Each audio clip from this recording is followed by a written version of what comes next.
Good evening sir. Good evening बेटा, good evening.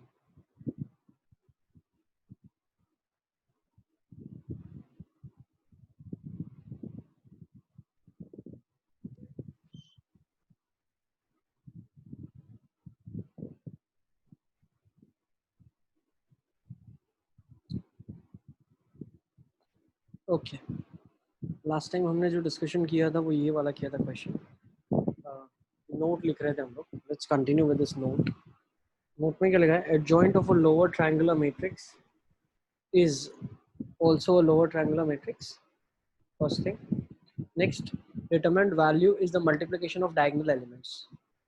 तो बिल्कुल ठीक बोला है। अगर आपके पास लोअर ट्रायंगुलर मैट्रिक्स है, इसका डिटरमिनेंट वैल्यू अगर इवैल्यूएट करोगे, इसके अबाउट इवैल्यूएट होगा तो 1 ही आ जाएगा ना, मतलब डायगोनल एलिमेंट्स का मल्टीप्लिकेशन ही आ जाएगा। ठीक है, तो इसको नोट कर लेंगे आप दोनों प्रॉपर्टीज को, फिर हम आगे चलते हैं।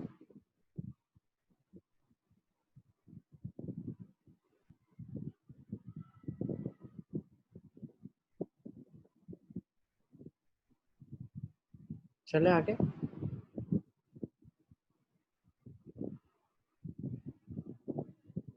नेक्स्ट देख लेते हैं, क्वेश्चन आपकी स्क्रीन के सामने है। ये आपके पास एक मैट्रिक्स है। यस बेटा। सर पीछे करो।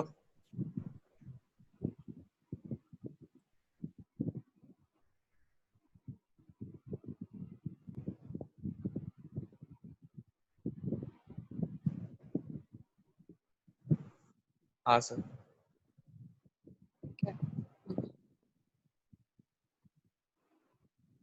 ये आपके पास है 1 0 0 2 1 0 3 2 1। u1 और u2 दो मैट्रिसेस है such that au1 is this, au2 is this. आपको u1 प्लस u2 निकालना है कितना।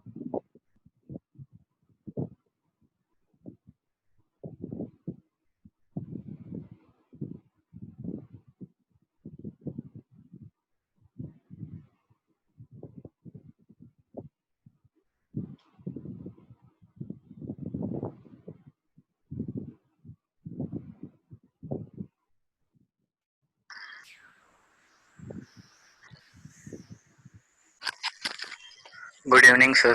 गुड इवनिंग बेटा। सर मेरा नेटवर्क प्रॉब्लम था इसलिए लेट ज्वाइन हुआ, तो अभी तक आपने क्या करवाया? ये नोट लिखी है, लास्ट टाइम ये नोट लिख रहे थे ना आपको।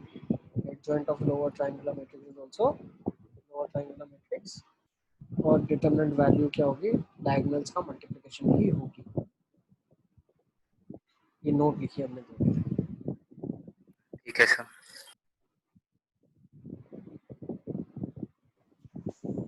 सर वो एग्जाम्पल जो दिया क्या हुआ? एग्जाम्पल में यहाँ से हम ये तो इवैल्यूएट कर लेंगे, डिटरमिनेंट के बराबर ही होगा इसका, और ए इनवर्स निकालना होगा तो निकाल लोगे ना आप ए इनवर्स। ठीक है ना, adjoint of A 1 by determinant of A. इसका जब एडजॉइंट आप निकालोगे तो आपको पता चलेगा वो भी लोअर ट्रायंगुलर ही आ रहा है, डिटरमिनेंट ए तो 1 ही है। कर लेना है तो ठीक है, आप कर सकते हैं प्रैक्टिस के लिए, जिसमें खास नहीं। ठीक है,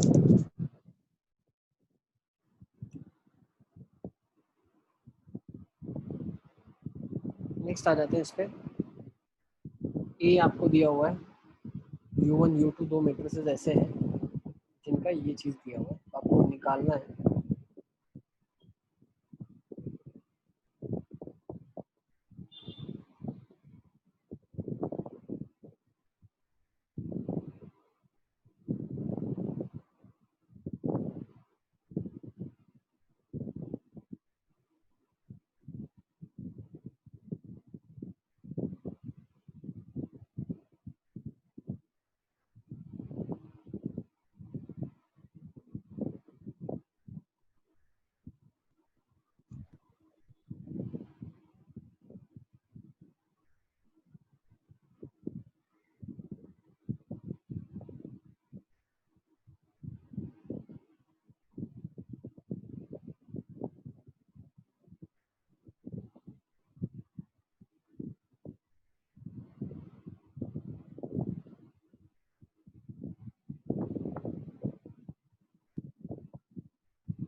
ठीक है, इसको कैसे करेंगे आप? क्लियरली यहाँ से u1 प्लस u2 निकालना है आपको, तो आपको क्या करना पड़ेगा, a इनवर्स से प्री मल्टीप्लाई करना पड़ेगा यहाँ पे। ऑब्वियसली आपको a का इनवर्स निकालना पड़ेगा। लेट्स सी कैसे करेंगे। देखो, ये निकालने के लिए आप क्या करो, u1 और u2 आपके पास है, तो आप ऐड कर दो a u1 a u2 will be equal to 110। ठीक है, अब a बाहर है, u1 plus u2 is 110। a inverse से प्री मल्टीप्लाई कर दो आप, कट गया, u1 u2 आ जाएगा। तो a इनवर्स निकाल लो।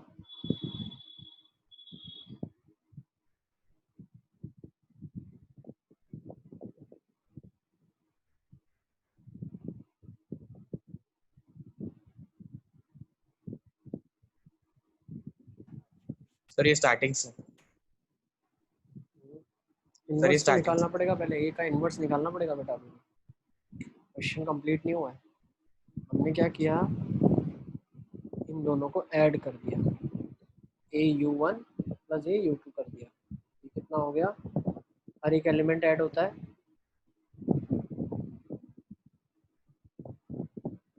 सही है। अब मैंने a कॉमन निकाला, बचा क्या, u1 प्लस u2, ये हो गया 110। फिर मैंने क्या कर दिया, a इनवर्स से प्री मल्टीप्लाई कर दिया, तो u1 प्लस u2 आ जाएगा मेरे पास a इनवर्स इंटू 110। अब a इनवर्स तो निकालना पड़ेगा ना, a इनवर्स इधर आप निकाल लो। a इनवर्स क्या होगा, 1 upon determinant of a into adjoint of a। अब डिटर्मिनेंट a का तो 1 ही है, कोई फर्क नहीं पड़ता, सिर्फ एडजॉइंट निकाल लो। एडजॉइंट मतलब कोफैक्टर का ट्रांसपोज, निकाल लो कोफैक्टर का ट्रांसपोज। डिटर्मिनेंट ऑफ ए 1 है, वो डायरेक्ट कैसे निकाला?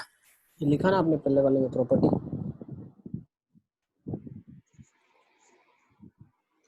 लॉजिकल भी है ना यार, काफी लॉजिकल है यार। इसका एवेल्युएट करोगे आ जाएगा, ये दोनों तो जीरो है ना, है ना। ठीक है, वो ट्रायंगुलर दिया हुआ है ना बेटा। ठीक है, नेक्स्ट ए इनवर्स निकाल लो। इनवर्स आ गया सबका, फर्स्ट वाले का क्या आ जाएगा, 1 आ जाएगा। ठीक है, नेक्स्ट वाले का क्या आ जाएगा, 0 वाले का। सर। यस बेटा। सर आंसर 1/3 और 0 है। 1/3 0 नहीं, 1 -1 -1 आ रहा है। हाँ सर। इनवर्स क्या निकला आपका, इनवर्स नहीं सर, मैं वो अलग से ट्राई कर। इनवर्स निकालो ना आप। इनवर्स क्या निकलेगा, 1 का 1 निकला, 0 वाली प्लेस का अगर इनवर्स निकालेंगे तो आ जाएगा -2। नेक्स्ट वाले का इनवर्स निकालेंगे तो 4 -3 आ जाएगा 1। नेक्स्ट वाले प्लेस का इनवर्स निकालेंगे 0। नेक्स्ट वाले प्लेस का इनवर्स निकालेंगे तो आ जाएगा 1। इसको लिख लेता हूँ मैं, एक काम करता हूँ। सर ऐसे नहीं सोच सकते कि मतलब u1 100 ही होगा ना, तभी u1 100 आएगा। नहीं, ऐसा कुछ भी नहीं सोच सकते, अपने हिसाब से हम नंबर्स नहीं ले सकते यहाँ, क्योंकि मैट्रिक्स का मल्टीप्लिकेशन हो रहा है ना ये। तो यहाँ पे हम बोल सकते हैं a u1 plus a u2 is equal to 110। 1 plus u2 will be a inverse multiplied with 110। Sir वो पीछे वाला वापस करो एक बार। 110 आंसर, ये वाला आंसर -1 -1 -1। हाँ ठीक है, तो u1 u2 कितना आ जाएगा, a इनवर्स 110 आ जाएगा। ठीक है ना। अब a का इनवर्स निकालना है। a इनवर्स कैसे निकलेगा, कोफैक्टर का ट्रांसपोज। तो पहले कोफैक्टर्स निकाल लेते हैं। तो ये पोजीशन पे 1 निकाला था हमने, ये पोजीशन पे सर, वो -2 निकाला। मल्टीप्लिकेशन वाला डिटर्मिनेंट्स में ही कर सकते।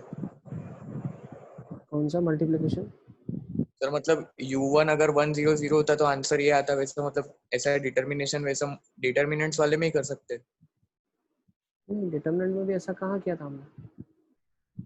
डिटर्मिनेंट में तो मल्टीप्लिकेशन ऐसे नहीं किया, उसमें तो रो कॉलम कॉलम रो कुछ भी कर सकते हैं, बट वो डिटर्मिनेंट में सिर्फ स्क्वायर का मल्टीप्लिकेशन होता है।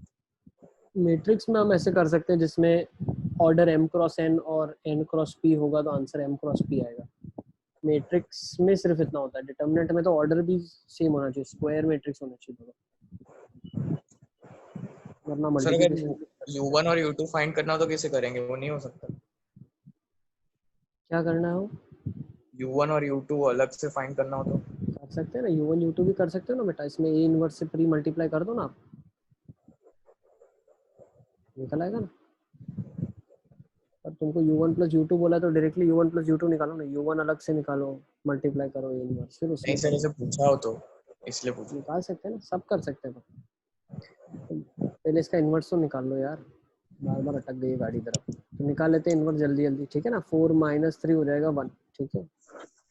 नेक्स्ट दूसरे का आ जाएगा 2, और ये इसको हटा दिया, इसको हटा दिया तो 0 आ जाएगा, दोनों को हटा देंगे तो ये 0 आ जाएगा,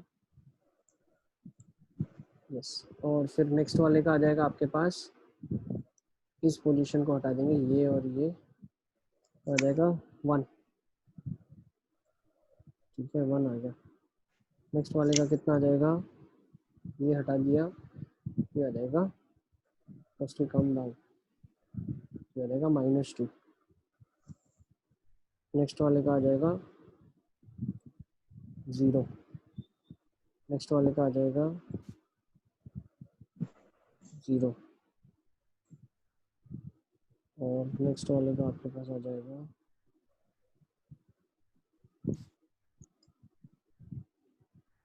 1 का मल्टीप्लिकेशन करेंगे तो 1 आ जाएगा, तो ये 1 हो गया। तो ये ए इनवर्स हमने अभी तो को फैक्टर निकाला है, इसको ट्रांसपोज करना पड़ेगा, तो ए इनवर्स निकलेगा। तो ए इनवर्स आपके पास आ जाएगा 1 -2 1 0 1 -2, और ये आ जाएगा 0 0 1।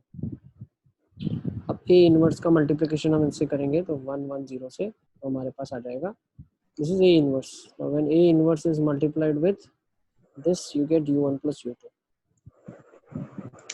यहाँ पे आ जाएगा 1, इसका मल्टीप्लिकेशन होगा तो -1, इसका मल्टीप्लिकेशन होगा -1, ये आपका आंसर आ जाएगा। नोट डाउन कर लेंगे इसको, ठीक है ना, क्लियर है सब? सर ये सर, ये सर वो A23 -2 कैसे आया? डाल लो यार, सर A23 -2 कैसे आया? देख लो ना, दिखा दिया ना मैंने, -2 आ जाएगा ना, इस पोजीशन पे नेगेटिव का साइन भी रहता है, सर तो खुद से ही आपको आ जाना चाहिए सारा, ठीक है ना, लिख लो इसको। चलें आगे, नोट डाउन कर लो इसको। U1 फाइंड आउट करके बताओ। क्या निकालना है? U1 मल्टीप्लाई कर लो ना तुम भाई, अब मल्टीप्लिकेशन तो कर लोगे ना तुम यार, नहीं होगा क्या? इसको इससे मल्टीप्लाई कर लो ना बेटा आप, ये मल्टीप्लिकेशन आपसे नहीं होगा क्या? रो का कॉलम के साथ 1 आ गया, फिर इसको मल्टीप्लाई कर दिया -2 आ गया, फिर इसको कर दिया तो 1 आ गया, निकल गया ना ये u1 आपका, ये u1 1 -2 1, ठीक है। ठीक है पूजन, पता चला कि नहीं चला भाई? हाँ सर। ये u1 है, और u2 भी निकाल लोगे तुम, ठीक है। चले आगे, हटा दूं इसको, हो गया। Sir let's move on, next question. A का दिया हुआ है आपको मैट्रिक्स 2 -3 1 -1, तो ए की पावर 1003 -5 टाइम्स ए की पावर 1002, ये किसके बराबर है?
चले देखें इस क्वेश्चन को कैसे करेंगे। इसमें आप क्या कर लो, a की पावर 1003 और 1002 है, a की पावर 1002 कॉमन निकाल लो आप, a माइनस 5 टाइम्स आइडेंटिटी बन जाएगा, डिटर्मिनेंट है तो बना लो डिटर्मिनेंट ऑफ a की पावर 1002, ये बन जाएगा determinant of a minus 5i। Determinant a की पावर 1002 का मतलब क्या है, डिटर्मिनेंट a की पावर में 1002 और ये डिटर्मिनेंट a माइनस 5i हो जाएगा। डिटर्मिनेंट a की पावर 1002 तो डिटर्मिनेंट a कितना है, -2 + 3 मतलब 1 हो गया, तो ये वैल्यू 1 के बराबर हो गई। a माइनस 5i कर लेंगे तो a लिखा हुआ है 2 - 3 1 - 1 1 - 1 -5i, ये हो जाएगा 5005। ये कितना बन जाएगा आपके पास, 2 - 5 which is -3, again this will be minus of 3, this will be 0, ये हो जाएगा 1 - 0 -1 माइनस ऑफ 5, ये हो जाएगा -6। ठीक है ना, तो a -5 आ गया। अब इसका डिटर्मिनेंट निकालना है, इसका डिटर्मिनेंट निकालना है, तो डिटर्मिनेंट कितना हो जाएगा, 18 + 3 21, so your answer is 21। Note down कर लो, इसकी वैल्यू 21 हो जाएगी। Is it clear?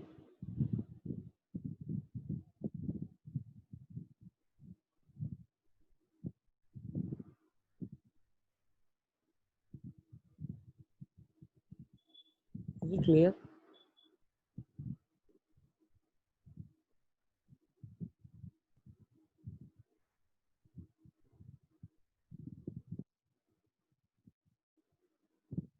Yes sir. चले आगे, let's move on. Sir 2 minute पीछे करो।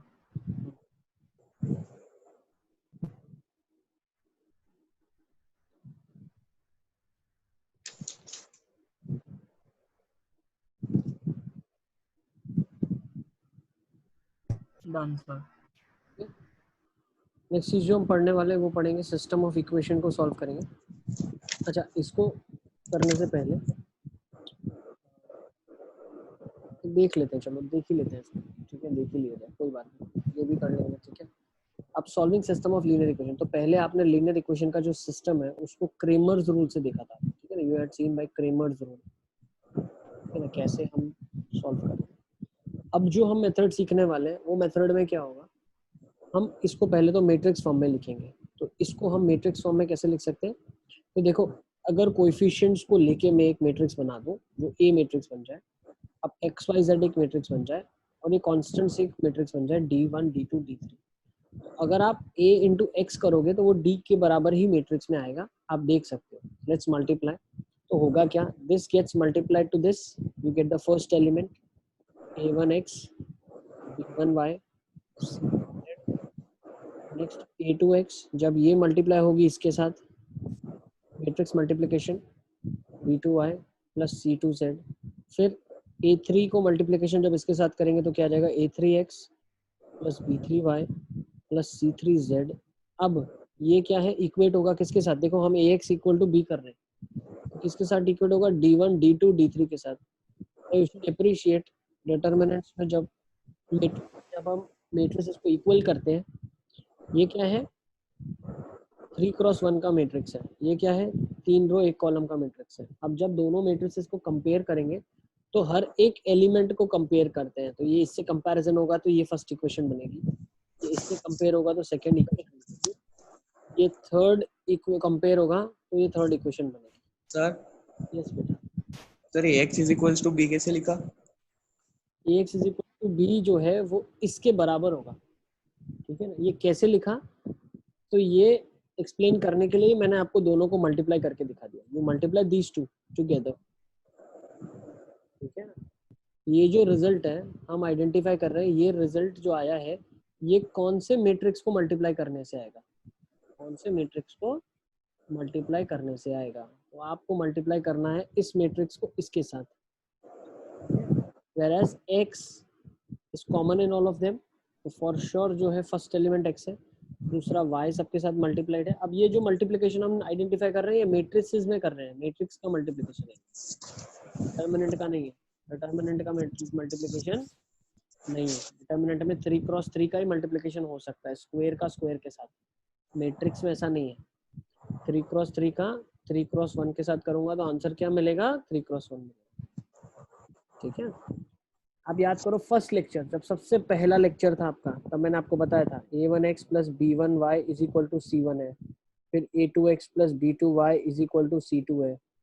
तो यहाँ से हम लिखते हैं a1 a2 b1 b2 और इनको मल्टीप्लाई करते हैं a1 b1 लिख दो इधर, a1 b1 और ये लिख दो a2 b2। तो जब हम इनको मल्टीप्लाई करेंगे xy के साथ और यहाँ पे आ जाएगा c1 c2। ठीक है ना, तो ये लीनियर इक्वेशंस को हम सिस्टम ऑफ इक्वेशन को मैट्रिक्स में ऐसे रिप्रेजेंट करते हैं। This is a way of representing in matrix.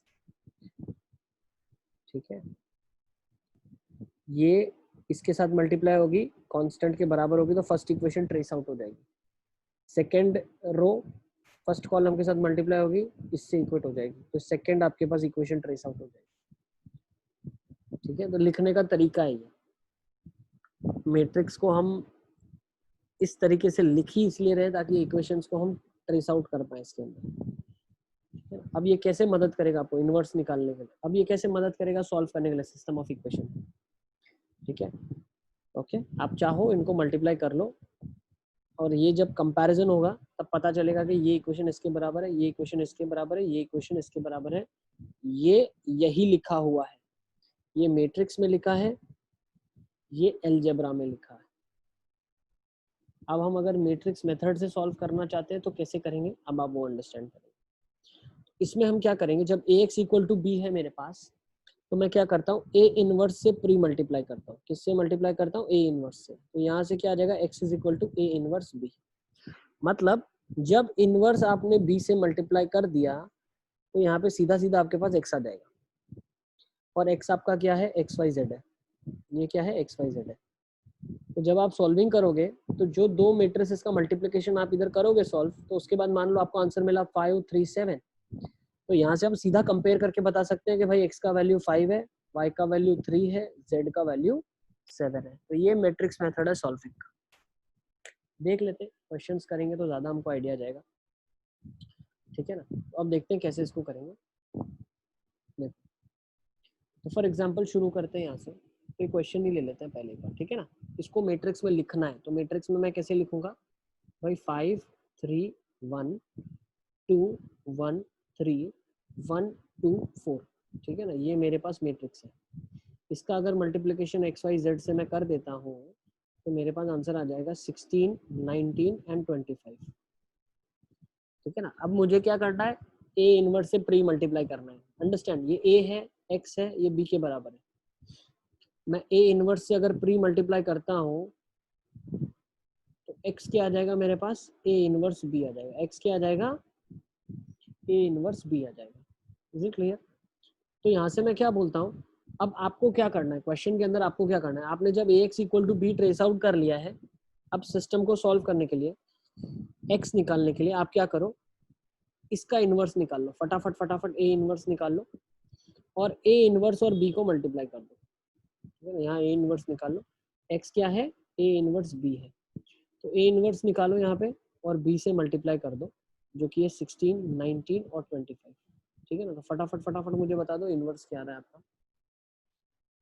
ठीक है, तो जब इनवर्स का b के साथ मल्टीप्लाई करेंगे तो आपको ये चीज़ तो यहाँ से बहुत ट्रिवियल समझ आ रही है। 3 क्रॉस 3 है, 3 क्रॉस 1 है, तो आंसर जो मेरा आएगा इसके बाद मल्टीप्लिकेशन के बाद वो क्या आएगा, 3 क्रॉस 1 आएगा।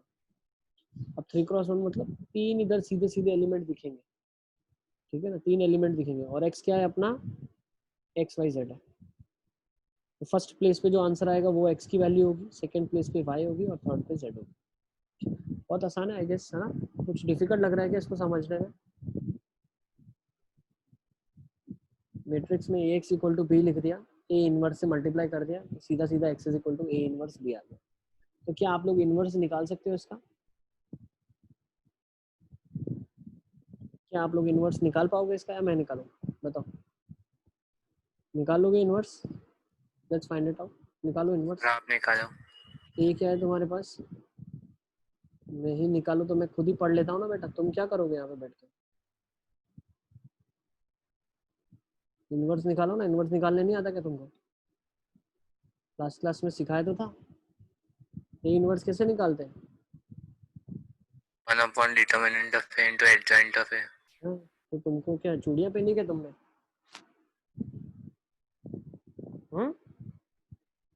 आप निकालो, तुम क्या करोगे फिर? बताओ क्या करोगे तुम? मैं ही सॉल्व कर लूं, तुम क्या कर लोगे फिर? निकालो ना फटाफट। आएगा कि नहीं? तुम निकाल पाओगे कि नहीं निकाल पाओगे? पर वो adjoint of A नहीं निकलता है बराबर। एक एक एलिमेंट निकालो ना, को फैक्टर पहले निकालो। को फैक्टर का एक एक एलिमेंट वेरीफाई कर लेंगे हम लोग। निकाल लो को फैक्टर, चलो एक एक एलिमेंट का को फैक्टर निकालो आप। क्या आएगा? फर्स्ट का को फैक्टर क्या निकल रहा है? 4 माइनस 6 माइनस 2। दूसरे का निकालो, एक एक आप भी निकालो, मैं भी निकालता हूँ, वेरीफाई कर लेते हैं। जहाँ मिस्टेक होगी पता चल जाएगा। Next 8 minus 3 minus 5। Next 4 minus 1 3। Next 4 minus sir 6। 8 minus, कोई गलत जा रहा है क्या? सर सेकंड वन 5 आएगा ना? 8 माइनस 3 माइनस 8 माइनस 3 5 आएगा, लेकिन उसके पीछे साइन भी तो होता है ना एक नेगेटिव का, उसकी हाँ, जगह का साइन। रो A21 कौन सा भाई, कौन सा? Sir A21। ये वाला? हाँ सर। ये कितना आ रहा है? 4 3 जा 12 आ रहा है माइनस आपका। 12 और माइनस 2 माइनस 10। माइनस 10, और इसकी जगह पे प्लस का साइन रहेगा, माइनस रहेगा। माइनस ऑफ माइनस 10 10 आ जाएगा। सॉरी 12 माइनस 2 10 ही था, जगह का माइनस था, तो माइनस 10 आ जाएगा ना। सेकंड निकाल लो, जगह पे क्या आ जाएगा इसकी बीच वाले 19 पोजीशन में। सारे निकाल के वेरीफाई कर लो ना। सर 9 19 आ रहा 19। है। हाँ सर। ओके, लास्ट में क्या रहेगा? 10 माइनस माइनस 3 माइनस 7 है ना। फिर 9 minus 1 8। 8 8 30 8 minus 30 minus 30 15 minus 2 minus 13, और और माइनस। लास्ट में कितना आ जाएगा? 5 माइनस 6 माइनस 1 है ना। ठीक है ना, यही आ रहा है हाँ सर। सबका, यही आ रहा है। सब लोग एक बार चेक कर लो। अब को फैक्टर का ट्रांसपोज करेंगे तो एडजॉइंट ऑफ ए आ जाएगा ना। Adjoint of A, adjoint of A क्या आ जाएगा? Minus 2 minus 5 3 minus 10 19 minus 7 8 minus 13 और माइनस ऑफ 1। सही है ना। हाँ सर। ठीक है, एडजॉइंट ऑफ ए आ गया। ठीक है, अब डिटरमिनेंट ए का क्या आ रहा है वैल्यू? -2 +2 आ रहा है। और -2। निकाल लेते हैं डेल्टा, वही निकाल लो। सब एक बार वेरीफाई कर लो, डेल्टा निकाल के कितना आ रहा है बताओ मेरे को। डिटरमिनेंट कितना आ रहा माइनस है? 22। चेक कर लो। 531 213 और माइनस 124। 22। ओके, चेक कर लेते हैं भाई, सारस से निकाल लेते हैं फटाफट। कितना आ जाएगा? 20 प्लस 9 प्लस 4 माइनस, ऊपर की डायरेक्शन में अगर जाते हैं 1 सॉरी 1 15 30 4 2 8 8 और 3 24 53, और ये आ रहा है 29 33। माइनस 20 आ रहा है क्या? हाँ सर -20। चेक कर लो सारे, एक बार चेक करोगे तो पता चलेगा ना। माइनस 20 आ रहा है। अली असगर सर माइनस 22 आ रहा है। सर क्या आ रहा है? एक बार पूजन कैलकुलेशन चेक कर लो।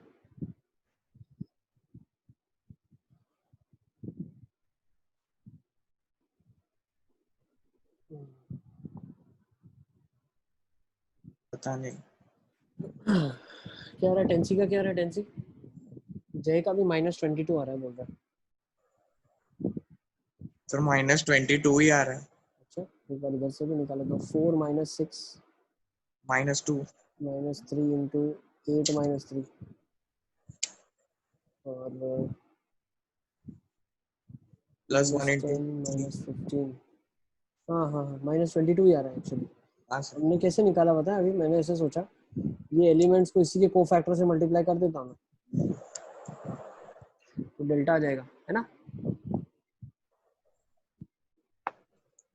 ठीक है, -10 -15 -25 और 3 -22 यार, सही है। डेल्टा ए -22 ही बैठा है, -22 यार। अगर नीचे भी चेक कर लूँ तो आ जाएगा 8 -26 -30 -22, बिल्कुल सही आ रहा है, यही बैठ रहा है, परफेक्ट है। हर एक को डिवाइड कर दो -22 से तो कितना आ जाएगा? -11/11, तो ये हो जाएगा ए इनवर्स निकाल रहे हैं, ठीक है ना? ए इनवर्स कितना आ जाएगा हमारे पास? 1/11, 10/22 मतलब 5/11 और -4/11 और ये हो जाएगा 5/22, ये हो जाएगा 19/22 विथ नेगेटिव का साइन, 13/22, ये हो जाएगा -3/22, ये हो जाएगा 7/22, ये हो जाएगा 1/22। तो ये इनवर्स निकल गया आपका, ठीक है ना? ओके, अब आपको करना क्या था? सबका ये इनवर्स तक आ गया?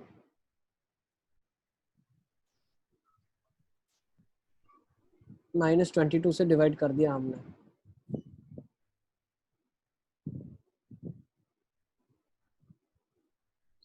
तो ए इनवर्स आ गया। यस,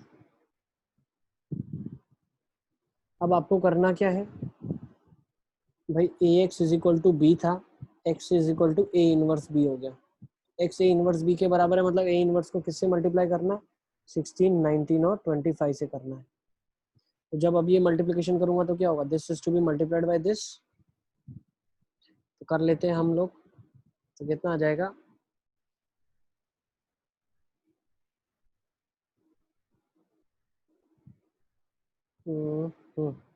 ठीक है ना? तो मल्टीप्लाई कर दो, 16/11 प्लस 19 × 5 हो जाएगा 95/11 माइनस 100/11, ठीक है ना? तो फर्स्ट रो का फर्स्ट एलिमेंट आ गया। नेक्स्ट कर लेते हैं 16 × 5, ये हो जाएगा 80/22। नेक्स्ट हो जाएगा आपके पास -361/22 और ये हो जाएगा 13 × 25, दैट विल गिव यू 325/22। एक बार कैलकुलेशन भी मेरे साथ चेक करते चलना अपनी आप।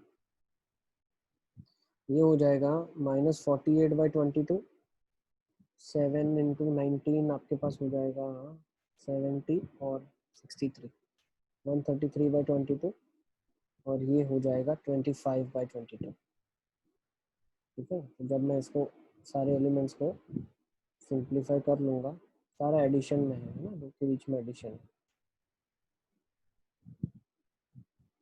जब हम सिंप्लीफाई करेंगे तो 16 + 95, 16 + 95 आ जाएगा 111 -100 आ जाएगा 1 आ जाएगा ना पहले एलिमेंट। दूसरा 80 + 325 405 -361 हो जाएगा 44/22 2 हो जाएगा, सही है। नेक्स्ट 133 + 25 -48 डिवाइड बाय 22, ये हो जाएगा 5 आपके पास, ठीक है ना? ये 1 to 5 आ गया, मतलब x की वैल्यू क्या आ जाएगी? 1, y की वैल्यू 2, z की वैल्यू 5। आंसर देख लेते हैं एक बार, 1, 2 और 5, ठीक है ना? करेक्ट। Is it clear? तो यहाँ पे मेरे पास x y z थे, इनको मैंने कंपेयर कर लिया, x की वैल्यू 1 है, y की वैल्यू 2 है और z की वैल्यू 5 है। इसको नोट कर लेंगे आप सब। Is it clear? Matrix method clear है कैसे सॉल्व करना है मैट्रिक्स मेथड में? ठीक है, इनवर्स निकालने के 3 मेथड मैंने आपको बता दिया है, ठीक है ना? हमने इनवर्स निकालने की 3 मेथड डिस्कस करी है। फर्स्ट मेथड जो डिस्कस करी है वो थी क्रेमर्स रूल, ठीक है।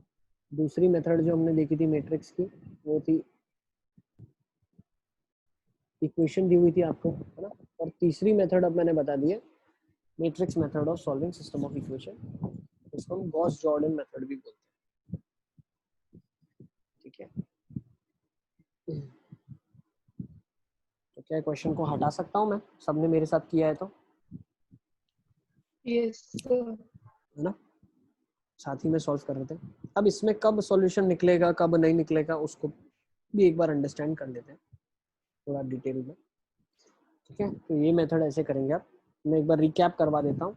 ax into ax is equal to B का फॉर्म है आपके पास, a into x is equal to B है, a इनवर्स से प्री मल्टीप्लाई मतलब x हो जाएगा a इनवर्स b। ये आपको मेथड अप्लाई करना है। ठीक है, this is the method that we will be working out. अब देख लेते हैं कब सॉल्यूशन निकाल सकते हैं कब सॉल्यूशन नहीं निकाल सकते, यहीं पे मैं एक्सप्लेन कर रहा हूँ आपको, फिर हम टेबल देख लेंगे। देखो एक्चुअली होता क्या है, ax is equals to b है, ठीक है ना, तो यहाँ से क्या आ जाएगा x is equals to a inverse b। तो a इनवर्स का मतलब क्या है, what do you mean by a inverse, that is 1 by determinant of a into adjoint of a into b, adjoint of a into b। क्या ये चीज सबको clear है? a इनवर्स होता है डिटरमिनेंट ऑफ a से डिवीजन किसका, adjoint of a का। नाउ यू शुड अप्रिशिएट, अगर डिटरमिनेंट ऑफ a 0 हो जाता है, अगर डिटरमिनेंट ऑफ a 0 हो जाता है तो प्रॉब्लम होती है। तो एक चीज आप लिख लो, if determinant of a is non zero, अगर a का डिटरमिनेंट नॉन जीरो है, अगर a का डिटरमिनेंट नॉन जीरो है तो क्या हो जाएगा आपके पास, यूनिक सॉल्यूशन आ जाएगा। क्या आ जाएगा, यूनिक सॉल्यूशन आ जाएगा। अगर डिटरमिनेंट ऑफ a इक्वल 0 के बराबर नहीं है तो आपको यूनिक सॉल्यूशन मिलेगा। ठीक है, अब अगर डिटरमिनेंट ऑफ a 0 है तो adjoint of a into b के पास हम जाएंगे। If determinant of a is equal to 0, अगर a का डिटरमिनेंट जो है वो 0 के बराबर हो जाता है, देखो इसको अंडरस्टैंड करने का एक स्टेप अगर मैं और भी लिखूं तो determinant of a into x is adjoint of a into b, ऐसा समझो। ठीक है ना, अगर a का डिटरमिनेंट नॉन जीरो है तो x की कुछ वैल्यू आ जाएगी इस एडजॉइंट ऑफ a सॉल्विंग के बाद। लेकिन अगर a की डिटरमिनेंट वैल्यू 0 होती है, ठीक है ना, मैट्रिक्स मेथड में आप क्या करते हो, जब डिटरमिनेंट a की वैल्यू 0 होती है मतलब ये वाला पार्ट तो 0 हो गया। अब अगर ये वाला पार्ट नॉन जीरो आ जाए, ये वाला पार्ट नॉन जीरो आ जाए मतलब adjoint of a into b आपका नॉट इक्वल टू 0 आ जाए, तो मैथमेटिकली तो गड़बड़ हो जाएगी ना यार। 0 इक्वल टू नॉन जीरो हो जाएगा मतलब 0 इक्वल टू 5 बन जाएगा, कुछ ऐसा बनेगा। अब 0 इक्वल टू 5 बन रहा है, इसका मतलब क्या है, नो सोल्यूशन। क्या बन जाएगा, नो सोल्यूशन। तो अगर डिटरमिनेंट a का 0 है तो हम क्या चेक करते हैं, adjoint of a into b को चेक करते हैं। अब adjoint of a into b अगर नॉन जीरो आता है तो नो सोल्यूशन हो जाएगा।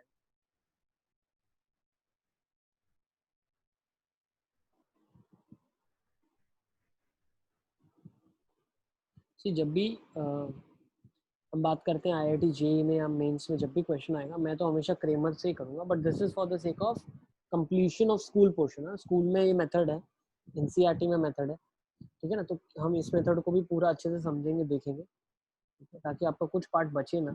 बट हम जब क्वेश्चन करेंगे JEE में सॉल्व करेंगे तो क्रेमर्स रूल से ही कर लेंगे।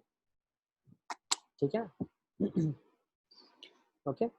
अब यहाँ से हमने क्या देखा, adjoint of a into B non zero है तो होगा क्या, 0 इक्वल टू नॉन जीरो। इस केसेस में प्रॉब्लम हो जाएगी। 0 इक्वल टू नॉन जीरो मतलब कोई भी x की वैल्यू ऐसी पॉसिबल नहीं है जो इस इक्वेशन को सेटिस्फाई कर दे, तो इस केसेस में हम नो सॉल्यूशन बोल देंगे।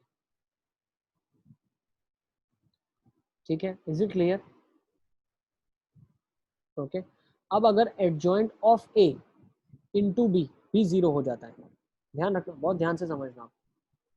ठीक है, अगर देखो ये फर्स्ट केस था, ये सेकंड केस था, अब सेकंड का a सब केस हो गया, अब b केस ले लेते हैं। जब adjoint of a into B is equal to 0 हो जाए तो उस केसेस में क्या हो जाएगा आपके पास, उस केसेस में आपके पास हो जाएगा, उस केसेस में आपके पास हो जाएगा ये भी 0 और ये भी 0, मतलब 0 इज इक्वल टू 0। इस केसेस में हम क्या बोलते हैं, नो सॉल्यूशन सर इनफाइनाइट होगा ना, और इनफाइनेटली मेनी सॉल्यूशन। नहीं बेटा, हम नहीं बोल सकते ऐसा, ऐसा हम नहीं बोल सकते। क्यों नहीं बोल सकते, उसके पीछे रीजन है। देखो, इनफाइनाइटली मेनी सॉल्यूशंस कुछ भी हो सकता है, उसके पीछे रीजन क्या है भाई। अगर मान लो 2 इज इक्वल टू 5 है, अब दोनों साइड आप 0 से अगर मल्टीप्लाई कर दोगे तो 0 इक्वल टू 0 आ जाएगा। ठीक है ना। तो कभी भी मैथमेटिक्स में अगर 0 इक्वल टू 0 मिलता है, इसका मतलब ये नहीं है कि पहले जो क्वांटिटीज दी हुई थी वो बिल्कुल इक्वल क्वांटिटीज थी। That does not mean that. 0 equal to 0 is a condition जब हम कुछ नहीं बोल सकते, या तो नो सोल्यूशन हो जाए या तो इन्फिनिटली मेनी सोल्यूशन हो जाए, बोथ कैन बी पॉसिबल। ठीक है, लेकिन कभी अगर मैथ्स में 2 इक्वल टू 2 मिलता है तो yes this is a true solution, ये ट्रू है। लेकिन अगर 5 इक्वल टू 6 मिलता है, 0 इक्वल टू 7 मिलता है, दिस इज फॉल्स कंडीशन। ठीक है, तो ये हमेशा फॉल्स कंडीशंस होती है। ओके, तो अभी इसको समराइज करने के लिए मैं आपको फ्लो चार्ट की तरफ लेके चलता हूँ। ठीक है, इसको हम हटा देते हैं पूरा, ये पूरा फ्लो चार्ट में लिखा हुआ ही है, ये सिर्फ मैं आपको डिटेल समझाना चाहता था कैसे हम कंक्लूजन निकालते हैं सर। ठीक है, ओके, तो लेट्स टेक दिस मैट्रिक्स और Gauss Jordan method of solving. इसमें क्या है, ax is equal to b। अभी हमने जो स्टडी करा वो ये ब्रांच स्टडी करा है, अभी जो हमने स्टडी किया वो ये ब्रांच स्टडी किया है, जब b नॉन जीरो है। अब आप मुझसे पूछोगे सर b नॉन जीरो का मतलब क्या है? उसका मतलब ये है, b नॉन जीरो का मतलब क्या है, जो ये डिटर्मिनेंट है ना, ये वाला जो मैट्रिक्स है, ये वाला मैट्रिक्स है, ये नॉन जीरो मतलब नॉन नल है।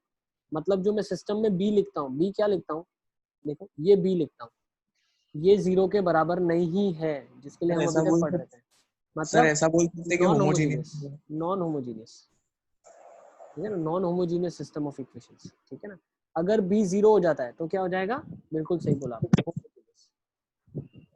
उस केसेस में ट्रिवियल नॉन ट्रिवियल वाला कॉन्सेप्ट अपने पास आ जाएगा। ठीक है ना, उस केसेस में ट्रिवियल नॉन ट्रिवियल वाला कॉन्सेप्ट हमारे पास आ जाएगा।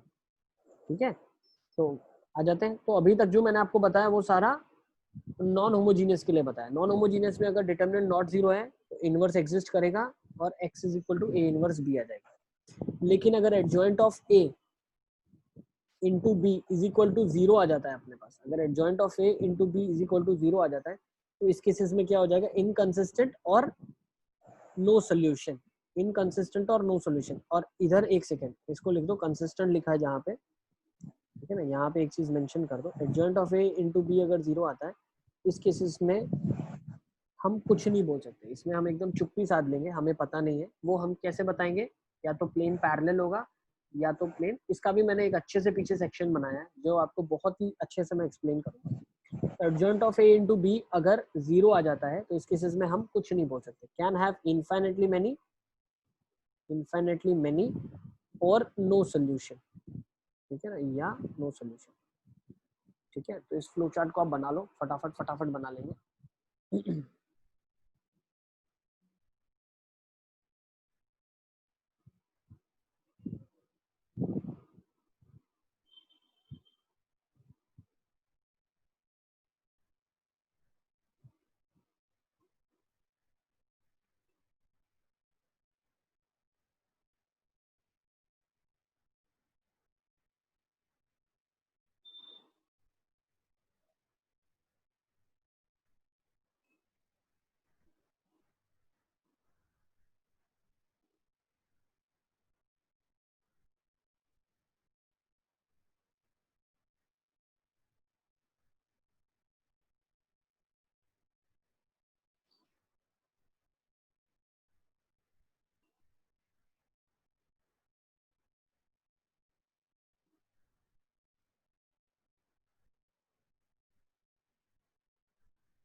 Is it clear?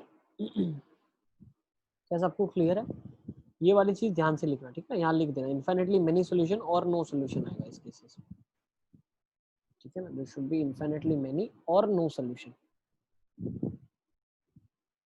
वो डिपेंड करता है इक्वेशन के ऊपर।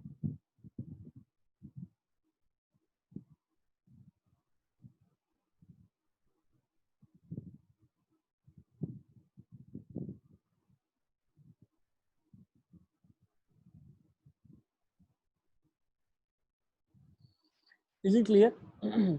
अब नेक्स्ट देख लेते हैं, चलो इसी के साथ साथ जो पैरेलल एक चीज है, अगर b जीरो हो जाता है मतलब एक होमोजीनियस सिस्टम है, तो होमोजीनियस सिस्टम में क्या हो जाएगा, वापस से वही चीज हो जाएगी, ax is equals to b, जहाँ पे b नल है, x हो जाएगा a इनवर्स b। अब एक चीज बताओ आप, अगर नल है उसका a इनवर्स से मल्टीप्लिकेशन भी मैंने कर दिया जब मेरा डिटर्मिनेंट नॉन जीरो था तब, ठीक है ना। ए इनवर्स क्या होता है, इसको भी हम एक स्टेप और आगे लिख लेते हैं।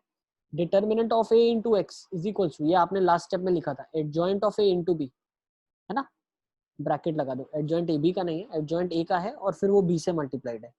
तो यहाँ से मैं ये चीज बोल सकता हूँ, अगर बी मेरा नल है तो adjoint of A into B भी यहाँ पे नल हो जाएगा, ये क्या हो जाएगा, नल हो जाएगा। लेकिन अब एक चीज ध्यान से समझे आप, दिस इज नल। अब ए का डिटर्मिनेंट अगर नॉन जीरो आता है तो एक्स क्या हो जाएगा, हमेशा 0 0 0 होगा। क्यों, क्योंकि एक्स को भी नल होना पड़ेगा, इस केसेस में ही आपके पास ट्रिवियल सॉल्यूशन आएगा। ठीक है। अब दूसरी चीज, डिटर्मिनेंट ए का भी 0 है और ये भी नल है, डिटर्मिनेंट ए का भी 0 है और ये भी नल है। एक्स की जगह, सर यस बेटा, तो x is equal to a inverse b से एक बार एक और एक्सप्लेन कर सकते हो, डिस्कनेक्ट हो गया था। ये वाला यहाँ से हाँ सर, इसके बाद मैंने नहीं देखा क्या x इज किया। Equal to A inverse B आपके पास हो गया है। लेकिन अब क्या है देखो, determinant of a into x is adjoint of a into B आ गया यहाँ पे मेरे पास। अब यहाँ से मैं क्या बोल सकता हूँ, देखो एक चीज हमेशा आप समझ लो, जब मेरे पास 0 0 0 होमोजीनियस सिस्टम ऑफ इक्वेशन आता है तो 0 0 0 उसका सॉल्यूशन तो होता ही है, लेकिन सिर्फ 0 0 0 अगर सॉल्यूशन होता है तो वो ट्रिवियल होता है। लेकिन एक चीज हमेशा समझो, अगर राइट हैंड साइड के कोएफिशिएंट्स आपके, जो ये हम बात कर रहे हैं, ये सारे के सारे 0 0 0 हो जाए तो इसका एक आंसर 0 0 0 होगा ही होगा हमेशा। लेकिन इसके बहुत सारे आंसर्स भी हो सकते हैं, ठीक है ना। तो अगर सिर्फ 0 0 0 आंसर होता है तो उस केसेस में हम बोलते हैं it is having a trivial solution. लेकिन अगर 0 0 0 के अलावा भी आंसर कोई आता है जो सेटिस्फाई करता है तो इसके इनफिनिटली मेनी सॉल्यूशंस।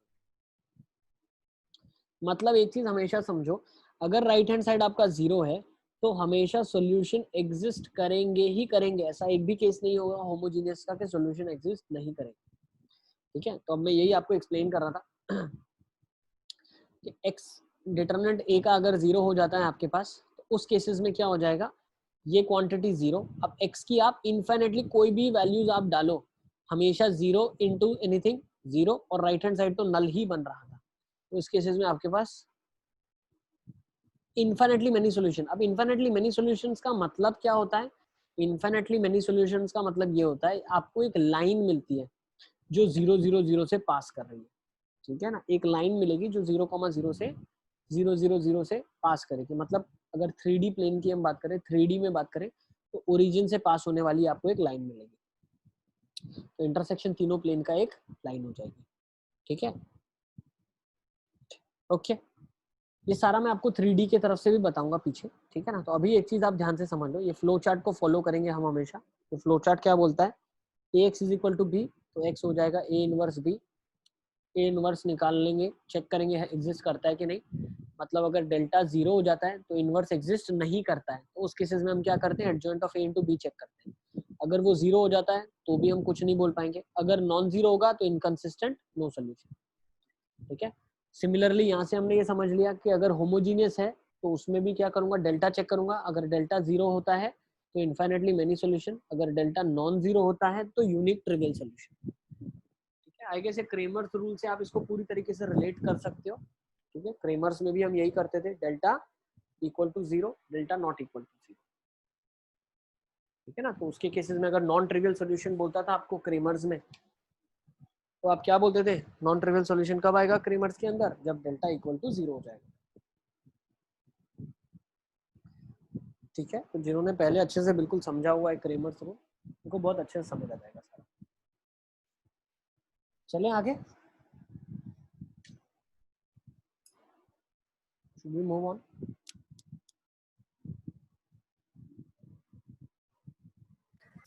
सर एक मिनट, तो इसको सारा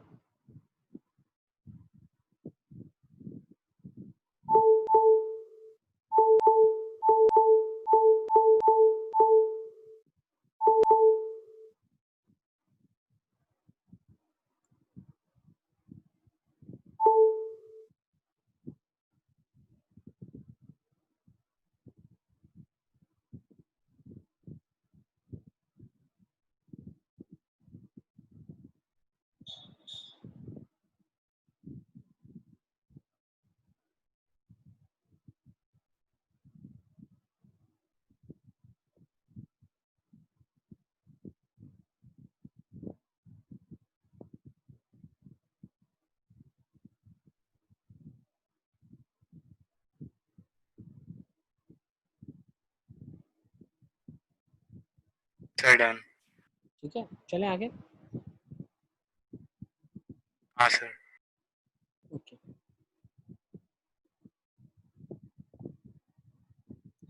ठीक है, ओके।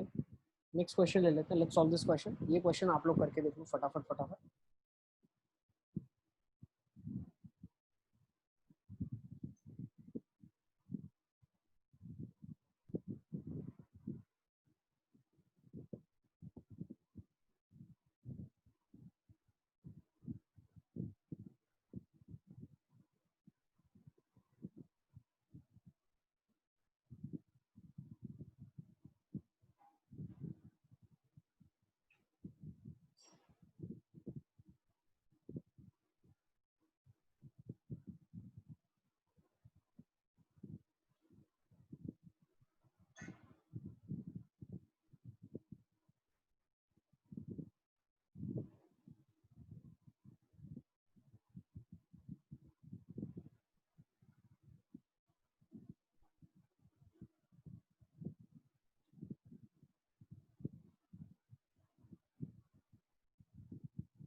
देखिए कैसे होगा।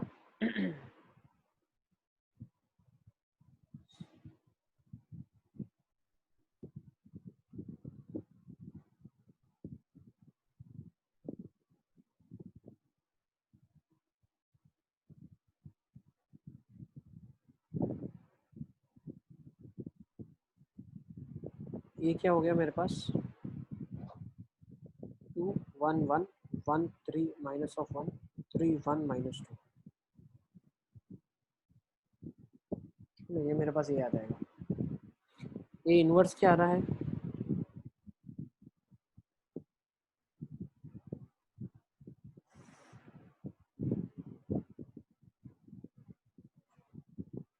सर -1/17 -3/17 -5/17 ओके रो में। ओके, ये आ रहा है। और सर नीचे आ रहा है 19/17 7/17 -1/17 1/17 और सर अलग आ रहा है। अलग आ रहा है। डिटर्मिनेंट -19 आ रहा है। डिटरमिनेंट वैल्यू कितनी आ रही है, -19। अली असगर चेक कर लो, -19 आ रहा है डिटरमिनेंट।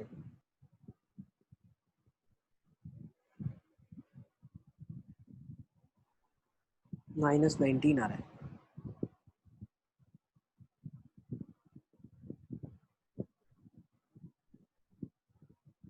सर एक बार एडजॉइंट ऑफ ए बताओ। जॉइंट ऑफ ए क्या रहा है, जॉइंट ऑफ ए देख लेते हैं क्या रहा है। क्या रहा है जॉइंट ऑफ ए, क्या रहा है आप लोगों का। फर्स्ट रो के एलिमेंट्स क्या है, 5/19 -3/19 और 4/9। इनवर्स बता रहे हो क्या पूजन। हाँ सर, ये इनवर्स। अली असगर इनवर्स से निकाल लो। तो जो ये इनवर्स मैं लिख रहा हूँ, इसके फर्स्ट कॉलम के एलिमेंट्स आपके फर्स्ट रो के होने चाहिए, वो फैक्टर में क्या है बताओ। ये इनवर्स 5/19 -3/19 4/19। 4/19। चलिए असगर आपके फर्स्ट होने चाहिए 5 -3 और 4। ये विथ नेगेटिव साइन, सब में नेगेटिव भी लगा देना, -5 3 और -4। सर नेगेटिव क्यों लगाएंगे? -19 से डिवाइड किया होगा ना आपने डिटर्मिनेंट वाला। हाँ मतलब -19 से करके फाइनल बोला। नहीं मैं अली असगर को बता रहा हूँ, उसको चाहिए कि को फैक्टर क्या निकला हुआ है, वो को फैक्टर वाला पूछ रहा है। अली असगर बैठ रहा है तुम्हारा, यही बैठ रहा है? नहीं सर, मेरा 135 आ रहा है, नहीं 1 -19 और 0 आ रहा है। देख लो भाई, चलो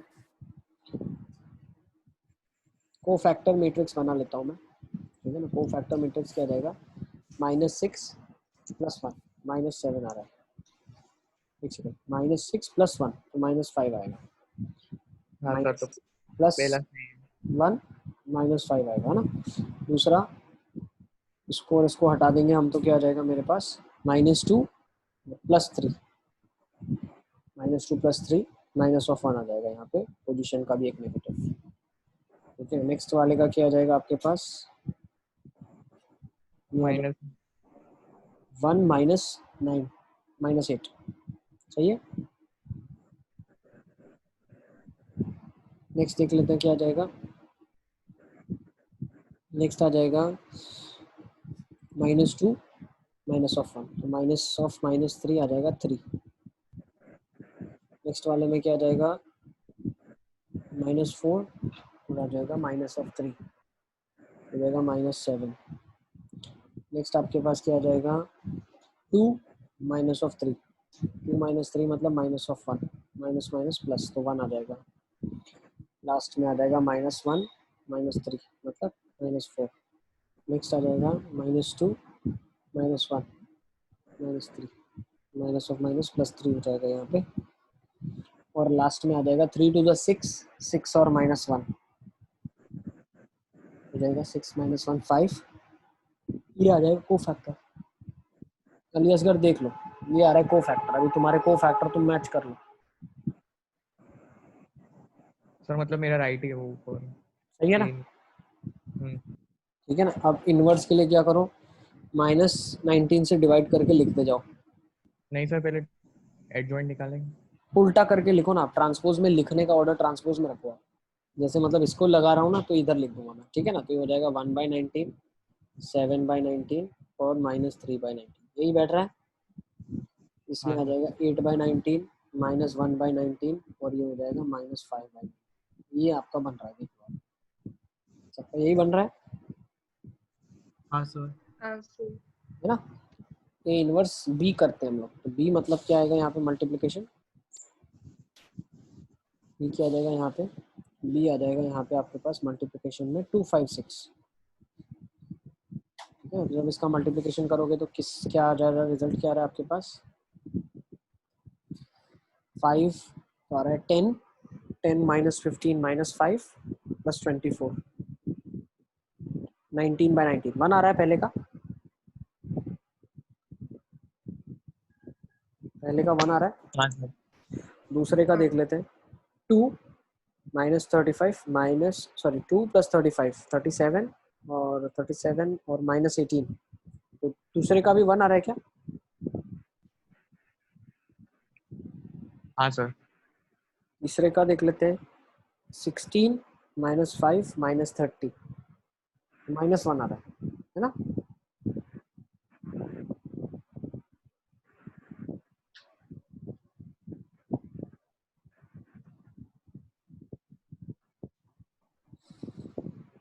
-19 आ रहा है, तो -19/19 -1 आ रहा है। सबका आ रहा है -1। हाँ नहीं सर। सर, दूसरा वाला नहीं आ रहा, तीसरा वाला। तीसरा वाला ठीक है ना, 8 2 के साथ हुआ 16 आया, -1 5 के साथ हुआ तो -5 -5 6 के साथ तो -30 आ गया सर। आगे। x की वैल्यू ये है, y की वैल्यू ये है, z की वैल्यू ये है, तो 1 1 -1, ठीक है ना। 1 1 -1 आगे सबका आ गया। ज़्यादा क्वेश्चन अब आप प्रैक्टिस कर लेना, दूंगा तो मुझे ही करना पड़ेगा फिर से ही पूरा, ठीक है ना। तो आई गेस इतना काफ़ी है आपकी प्रैक्टिस के लिए, है ना, ठीक है। हाँ सर। हाँ मोड़ दे लेना फिर, इसको प्रैक्टिस कर लेना आप, ठीक है। चलें आगे, अब नेक्स्ट देख लेते हैं। अब हमें क्या करना है, नेक्स्ट हम जो पढ़ने वाले हैं, वो मेथड हमने देख लिया इन्वर्स निकालने का भी। अब हम एक काम करते हैं, इन्वर्स निकालने का, इक्वेशंस निकालने का मैंने आपको दोनों मेथड बता दिया, ठीक है। अब इन्वर्स निकालने का एक और मेथड देख लेते हैं, ठीक है, कैसे मैट्रिक्स से हम इन्वर्स निकालते हैं, ठीक है।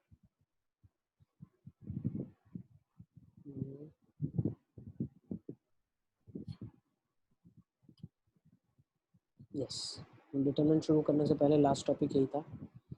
Let's come to this elementary operation that is transformation of matrices, ठीक है ना। अब हम क्या करेंगे,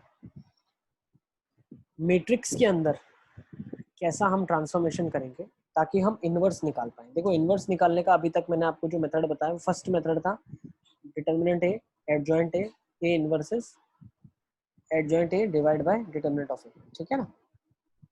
ये एक मेथड मैंने बताया था। दूसरा मेथड, अगर आपके पास इक्वेशन अवेलेबल है तो आप निकाल सकते हो इन्वर्स। अब तीसरा जो मेथड है वो हम देख रहे हैं कि मैट्रिक्स से कैसे हम इन्वर्स निकालेंगे, ठीक है। Is it clear? कोई कंफ्यूजन है इसमें तो बताओ मेरे को। इससे पहले तक सब कुछ क्लियर है आपको, ठीक है ना। अब देखो इसमें हम क्या लॉजिक वर्कआउट करेंगे, इसमें हम लॉजिक ये वर्कआउट करने वाले हैं, मैट्रिक्स में कैसे हम निकालने वाले हैं तो मैं आपको ये बताऊंगा। देखो होता क्या है ना, ए को मैं लिख सकता हूँ, ए को मैं लिख सकता हूँ ए इंटू आइडेंटिटी, ए को मैं क्या लिख सकता हूँ ए इंटू आइडेंटिटी, ठीक है। फिर मैं क्या करता हूँ, ए इनवर्स से प्री मल्टीप्लाई करता हूँ, क्या करता हूँ ए इनवर्स से प्री मल्टीप्लाई करता हूँ, प्री मल्टीप्लाई, तो उससे क्या होगा A inverse is equal to A inverse A into identity, ठीक है ना।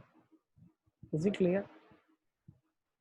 ठीक है ना। तो मैंने क्या कर दिया, ए को ए आई लिखा, ए इनवर्स बन गया मेरे पास A inverse A into identity, ठीक है। तो इसकी वजह से क्या हुआ,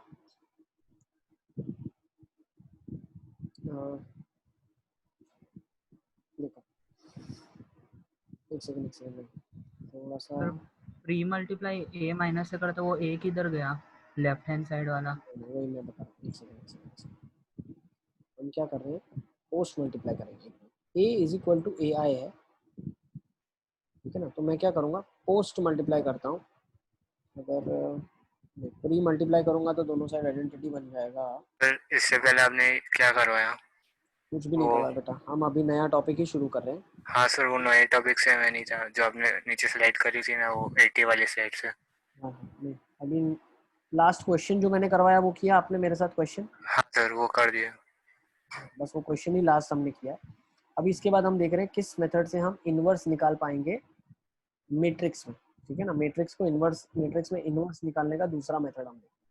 इससे पहले हम जो मैट्रिक्स निकालने का मेथड देख चुके हैं वो कौन सा मेथड हमने देखा था। पहला मेथड था एडजॉइंट निकालो, डिटरमिनेंट से डिवाइड करो। दूसरा आपको इक्वेशन दिया हुआ है तो आप निकाल सकते हो, ठीक है ना। अभी जो तीसरा मेथड हम देख रहे हैं इनवर्स निकालने का एलिमेंट्री ऑपरेशन से, वो हम देख रहे हैं, ठीक है। ओके, तो इसमें हम क्या करते हैं, देखो इसमें हम मान लो मेरे पास एक ए दिया हुआ है, ठीक है ना। तो मैं ऐसे शुरू करूंगा भाई, ए को मैं लिखूंगा आई ए के बराबर, ठीक है। ए को आई ए के बराबर मैं लिखूंगा, ठीक है। अब होता क्या है, हम दोनों साइड ऑपरेशन करते हैं। क्या करते हैं हम, दोनों साइड एलिमेंट्री ऑपरेशन करते हैं। इस साइड भी एलिमेंट्री ऑपरेशन करते हैं, इस साइड भी एलिमेंट्री ऑपरेशन करते हैं, ठीक है। अब कौन से ऑपरेशन करते हैं, रो या कॉलम, ठीक है ना। तो अगर मैंने ए इक्वल टू आई ए लिखा है और मैं रो एलिमेंट्री ऑपरेशन करता हूँ, तो जो भी मैं ऑपरेशन इस साइड करता हूँ वो इस साइड ऑपरेशन मेरे को करना है, ठीक है। तो ये ऑपरेशंस करने से होगा क्या, सीरीज ऑफ स्टेप्स और सीरीज ऑफ ऑपरेशंस मैं करूंगा। उसके बाद कुछ मैं ऐसा ले आऊंगा, यहाँ पे मैं आइडेंटिटी ले आऊंगा। क्या करूंगा, यहाँ पे मैं आइडेंटिटी ले आऊंगा और यहाँ पे मेरे पास देखो ए इज इक्वल टू आई ए करने के बाद, जैसे मैं एक एग्जांपल के थ्रू बताऊं तो ज़्यादा मुझे भी कंफर्टेबल लगेगा। जैसे फॉर एग्जांपल मैंने एक मैट्रिक्स यहाँ पे लिया हुआ है मेरे पास, एग्जांपल के लिए मैं ले लेता हूँ। मान लो दिया हुआ है कुछ 0 1 2 3 4 5 6 7 8, ठीक है ना। अब अगर मैं इसी को लिखूं तो मैं लिख सकता हूँ कि भाई अगर मैंने आइडेंटिटी से मल्टीप्लाई कर दिया तो ये ए था आइडेंटिटी से मल्टीप्लाई करने के बाद भी मेरे को ए वापस मिला, ठीक है। तो अब मैं क्या करूंगा, इसको मैं ऐसे लिखूंगा 0 1 2 3 4 5 6 7 8, ठीक है। And this is gonna be, I am gonna write it as 1 0 0 0 1 0 0 0 1, और ये मेरे पास ए आ जाएगा, ठीक है।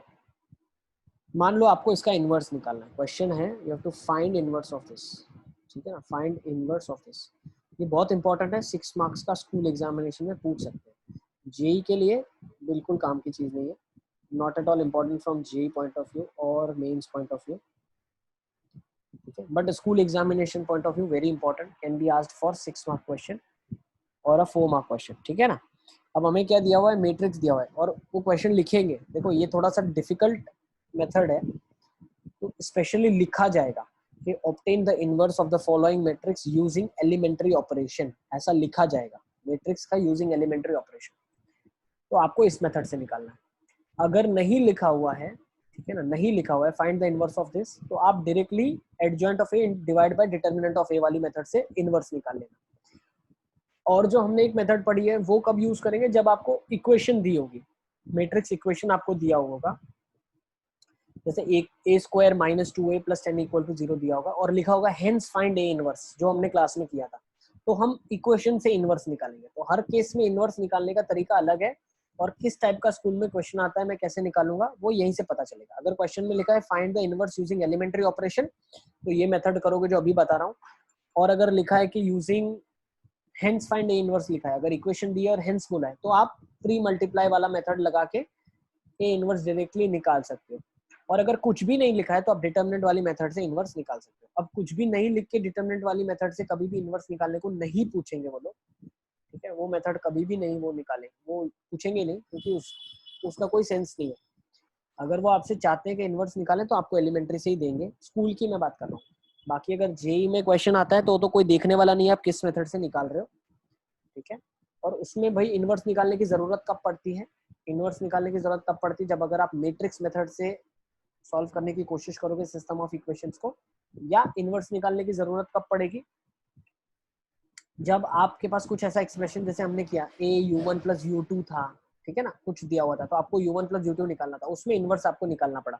तो उसमें कोई चेक नहीं कर रहा है कि आप इनवर्स कैसे निकाल रहे हो, तो आप बिल्कुल आराम से डिटरमिनेंट वाली मेथड से इनवर्स निकाल लो, आपका काम हो जाएगा, ठीक है। तो this method we are studying specially from school examination point of view and especially for the type of question in school will be asked, ठीक है ना, exactly same find inverse using elementary operation। तो अब हम क्या करने वाले हैं, एलिमेंट्री ऑपरेशन जब मैं लगाऊंगा तो मैं क्या करने वाला हूँ, यहाँ पे एलिमेंट्री ऑपरेशन और यहाँ पे एक साथ लगेगा, और वो एलिमेंट्री ऑपरेशन होगा रो ऑपरेशन। कौन सा होगा, रो ऑपरेशन। ध्यान रखना a is equal to I A, note down कर लो, a is equal to I A जब लिखा है तो हम दोनों के फर्स्ट साइड मतलब रो ऑपरेशन करेंगे। a is equal to I ए लिखा है तो हम रो ऑपरेशन करने वाले हैं, ठीक है। अब रो ऑपरेशन करने के बाद क्या होगा, कुछ मैं इतना मैनिपुलेशन करूंगा इस साइड कि यहाँ पे मेरे पास बन जाएगा आइडेंटिटी। क्या बन जाएगा, आइडेंटिटी। जब मैंने ऑपरेशन किया तो यहाँ पे मेरे पास बन जाएगा आइडेंटिटी, मतलब दिखने में कुछ ऐसा है ना, यहाँ पे दिखने में कुछ ऐसा बनेगा 1 0 0 0 1 0 0 0 1। अब ये मैनिपुलेशन यहाँ पे मैंने किया, इसकी वजह से यहाँ पे कुछ चेंजेस आ गया, तो यहाँ पे कुछ चेंज्ड आपको चीज दिखेगी जो हम प्रिडिक्ट नहीं कर सकते, और यहाँ पे ए एज इट इज है।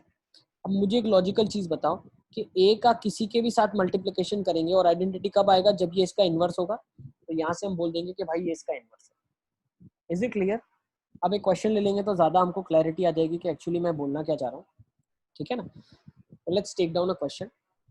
अब क्वेश्चन से पहले मैं मेथड आपको समझा दूं एक्चुअली हम करने के वाले। तो जैसे डिटरमिनेंट में हम करते थे ना कि भाई डिटरमिनेंट की वैल्यू चेंज नहीं होती रो कॉलम, मतलब रो ऑपरेशन करने पे, रोज को इंटरचेंज करने पे, इसमें हम क्या करेंगे, देखो फर्स्ट सबसे इंपॉर्टेंट नोट जो मैंने रेड में लिखी है वो इसलिए लिखी है कि भाई आप या तो रो ऑपरेशन करो या तो कॉलम, पूरे के पूरे क्वेश्चन के अंदर रो कॉलम इंटरचेंज नहीं कर सकते। भाई पहले रो कर दिया फिर कॉलम कर दिया फिर रो कर दिया फिर कॉलम कर दिया, ऐसा आप मैट्रिक्स में नहीं कर सकते।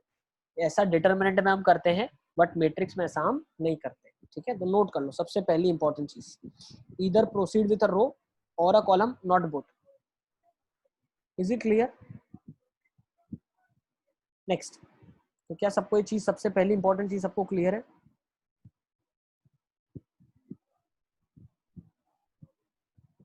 नेक्स्ट हम चीज देख लेते हैं, इंटरचेंजिंग ऑफ एनी रोज। अब जो भी ऑपरेशन हम करेंगे या तो पूरा का पूरा स्टार्टिंग से लेकर एंडिंग तक रो में करेंगे, या तो पूरा का पूरा स्टार्टिंग से लेकर एंडिंग तक कॉलम में करेंगे। तो सबसे पहली चीज हम देखते हैं, इधर इंटरचेंज एनी टू रोज और कॉलम्स। तो या तो आप कोई भी रो कॉलम को इंटरचेंज करो, कोई फर्क नहीं पड़ता, लेकिन अगर आप करोगे तो किस तरीके से करना पड़ेगा? यहाँ पे आपके पास था, ऐसा कुछ था ना, मैंने बताया था a is equals to I ए, इससे हम शुरू करने वाले हैं। यहाँ पे 1 0 0 0 1 0 0 0 1। मेरा टास्क क्या है, अब इसको आइडेंटिटी बनाना और यहाँ पे कुछ रिजल्ट मिले तो ये ए इनवर्स के बराबर हो जाए। अब हम क्या कर रहे हैं, इन दोनों साइड में मैनिपुलेशंस कर रहे हैं, ठीक है ना। तो अगर इसकी रो आप इसकी रो 1 रो 2 से इंटरचेंज कर रहे हो तो इसकी रो 1 रो 2 से इंटरचेंज करनी पड़ेगी आपको, हम ये बोलना चाह रहे हैं, ठीक है। नेक्स्ट क्या बोल रहा है, multiplication of the elements of any row और column by a non zero number. मतलब किसी भी रो या किसी भी कॉलम के एलिमेंट्स को आप नॉन जीरो कांस्टेंट से मल्टीप्लाई कर सकते हो, दोनों साइड करना पड़ेगा। मतलब मान लो इसके एलिमेंट्स को आपने 2 से मल्टीप्लाई कर दिया तो इसके भी सारे को 2 से करना पड़ेगा। Next, the addition to the elements of any row और column the corresponding elements of other row और column by non zero number. मतलब ये सेम ऑपरेशन है, किसी भी रो में दूसरे रो के मल्टीपल को आप ऐड या सब्ट्रैक्ट कर सकते हो। तो रो 1 को लिख सकते हो रो 1 प्लस माइनस के टाइम्स रो 2, ये सेम ऑपरेशन है। रोज को इंटरचेंज करना, रोज को किसी कांस्टेंट से मल्टीप्लाई करना और रोज को दूसरे रो के मल्टीपल में लिखना, ये मैट्रिक्स में अलाउड है और ये दोनों साइड आपको करना पड़ेगा, ठीक है। तो अब क्वेश्चंस उठा लेते हैं। सर 1 मिनट लिखना बाकी है। यस बेटा, एक सेकंड एक सेकंड एक सेकंड।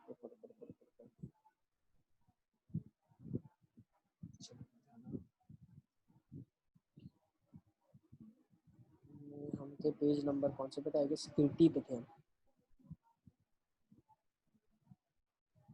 यस, लिख लो एलिमेंट्री ऑपरेशन और ट्रांसफॉर्मेशन ऑफ अ मैट्रिक्स, ये लिख लो।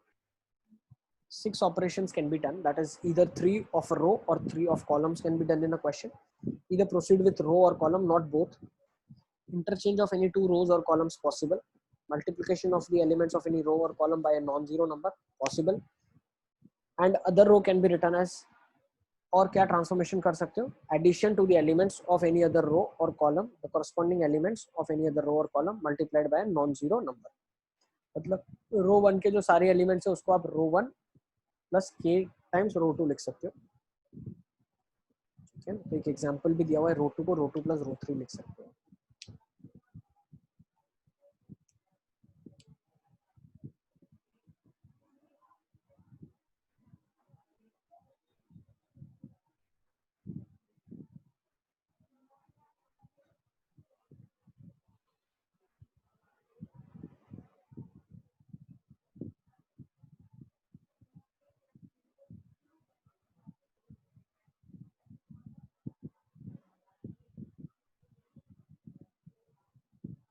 Is it clear? सबने लिख लिया इसको? क्लास लाने बाकी है, 1 मिनट। लिख लो।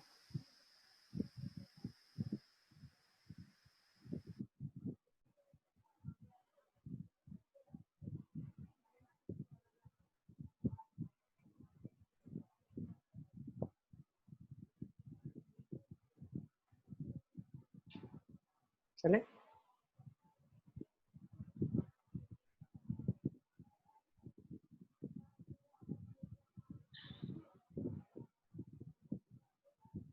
Sir done.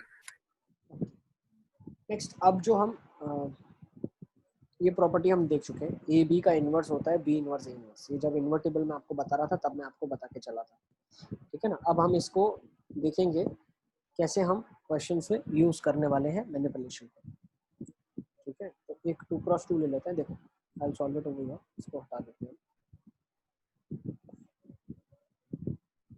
ठीक है ना। देखो तो हम शुरू कैसे करने वाले हैं, हम शुरू करेंगे a is equals to A आई, ठीक है। ए जो होता है वो ए आई के बराबर होता है, ठीक है।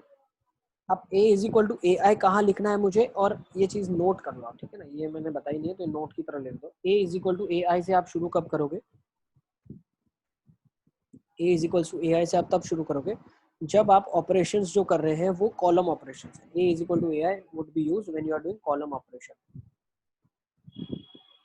शुरुआत यहाँ से करनी है, ठीक है। a इज इक्वल टू, लिखने का तरीका ये, ठीक है, स्कूल एग्जामिनेशन में कहीं मार्क्स ना कट जाए, इसलिए इस तरीके से लिखें आप। a is equal to A I whenever you are going for column operation, a is equals to ia when you are going for row operation।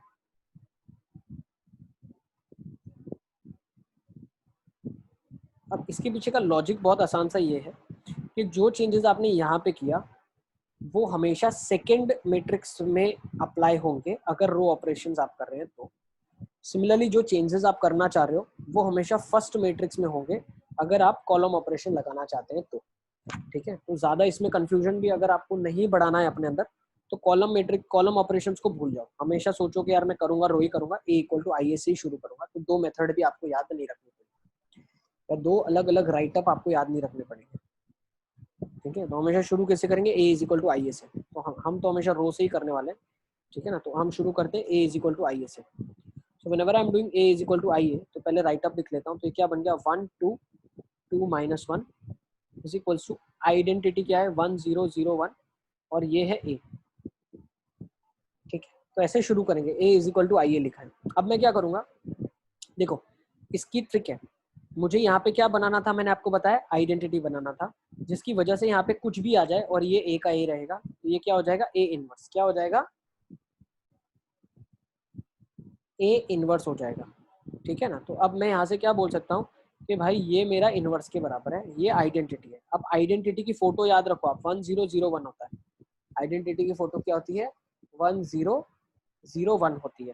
तो 1 0 0 1 आइडेंटिटी की फोटो होती है, वो मुझे बनानी है। तो अब 1 तो ऑलरेडी बना हुआ है, देखो यहाँ पे 1 ऑलरेडी बना हुआ है, मुझे नीचे क्या करना है, 0 बनाना है। तो मैं 0 कैसे बनाऊंगा बताओ, मैं क्या ऐसे लिख सकता हूँ क्या, रो 2 एज रो 2 माइनस 2 रो 1, ऐसा लिख सकता हूँ क्या। उसकी वजह से क्या होगा, देखो रो 2 को मैंने रो 2 माइनस 2 रो 1 लिखा, तो ऑपरेशन क्या हो गया, देखो ये 1 था 2 था, ये 0 हो गया, रो 1 को माइनस 2 से मल्टीप्लाई किया तो माइनस 4 और फिर इससे सब्ट्रैक्ट कर दिया, ठीक है ना। अब माइनस 4 तो ये हो जाएगा माइनस 5। इज इट क्लियर, समझ आ रहा है सबको। मैं क्या कर रहा हूँ, रो 1 के एलिमेंट्स को माइनस 2 से मल्टीप्लाई करके ऐड कर रहा हूँ। अब यहाँ साइड भी यही ऑपरेशन होगा, मैंने आपको बताया जो ये साइड आप करोगे वही ये साइड आपको करना पड़ेगा, ठीक है ना। तो यहाँ साइड क्या होगा आपके पास, यहाँ साइड आपके पास होगा माइनस 2, तो ये हो जाएगा 1 0, ये हो जाएगा माइनस 2 और ये हो जाएगा 1। ये क्या हो गया आपका a as it is. Next, अब आपका टास्क क्या है, अब आपका टास्क है इसको 1 बनाना। तो 1 कैसे बनाओगे भाई, रो 2 के एलिमेंट्स को आप माइनस 1/5 रो 2 कर दो, तो ये क्या हो गया 1 2 0 और 1, तो ये क्या हो गया 1 0 माइनस 2/5 और ये कितना हो जाएगा, सॉरी ये कितना हो जाएगा 2/5, कितना हो जाएगा 2/5 और ये कितना हो जाएगा माइनस ऑफ 1/5 और ये कितना हो जाएगा a। इज इट क्लियर, ठीक है। नेक्स्ट मैं क्या बोल सकता हूँ, अब ये वाला एलिमेंट मेरे को 0 करना है, तो लास्ट ऑपरेशन जो मैं इसके ऊपर परफॉर्म करने वाला हूँ, इसको मैं थोड़ा सा ऊपर ले लेता हूँ, तो मैं लास्ट ऑपरेशन भी यही कर पाऊंगा।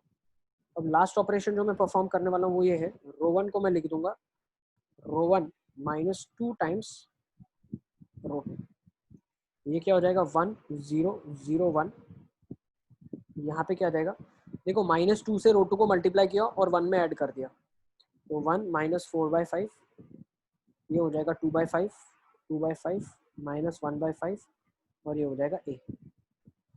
तो यहाँ से मेरे को क्या पता चला, अगर मैं इसको सिंप्लीफाई करता हूँ ना, इसको सिंप्लीफाई, तो ये सिंप्लीफाइड फॉर्म में क्या आ जाएगा, इसको सिंप्लीफाई कर रहा हूँ मैं, ये हो जाएगा 1/5 2/5। सर यस बेटा, सर थर्ड ट्रांसफॉर्मेशन जो करा वो समझनी पड़ी।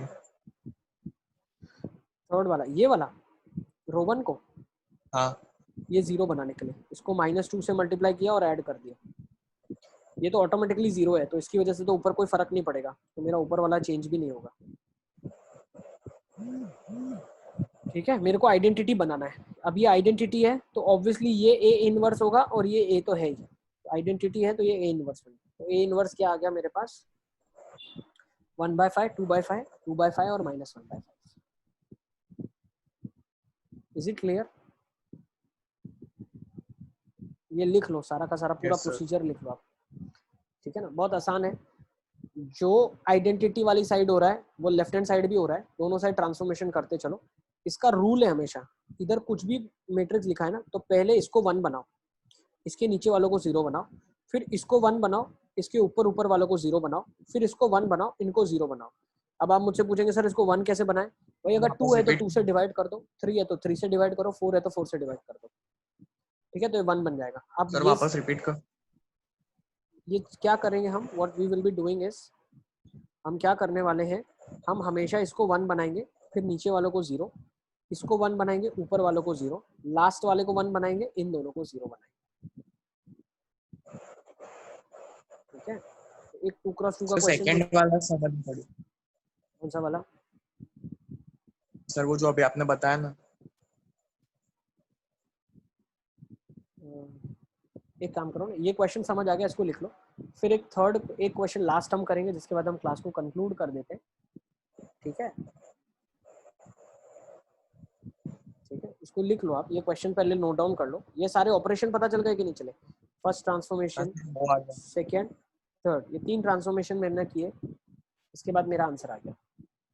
3x3 में मैं 6 ट्रांसफॉर्मेशन करूंगा और मेरा आंसर फॉर श्योर 6 स्टेप में आएगा। रूल है, ज्यादा से ज्यादा 6 स्टेप में आंसर आएगा, ठीक है। एक्चुअली 9 स्टेप बोलना चाहिए, बट 6 स्टेप में इसलिए बोल रहा हूँ क्योंकि 1 1 1 अगर बीच वाला एलिमेंट्स आपका सब 1 1 है तो आपको सिर्फ इन 2 को 0 बनाना है, इसको 0 बनाना है, इसको 0 बनाना है। अगर हम सोचे तो टोटल 9 ट्रांसफॉर्मेशन से ज्यादा कभी ट्रांसफॉर्मेशन आपके नहीं हो, maximum 9 transformation you will have to have, ठीक है। मैक्सिमम 9 ट्रांसफॉर्मेशन आपको लगेंगे इनवर्स निकालने के लिए, ठीक है। तो ये ए का इनवर्स निकल गया।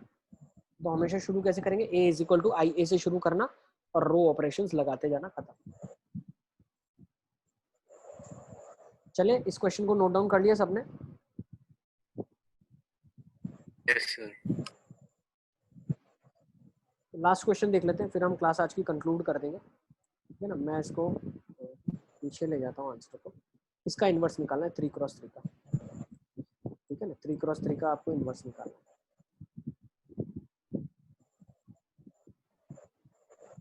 तो 3x3 का हम इनवर्स कैसे निकालेंगे, लेट्स फाइंड आउट। देखो क्या करने वाले हैं, पहले सबसे पहली जो गड़बड़ है वो यहाँ पे 1 होना चाहिए। यस बेटा, टेल मी।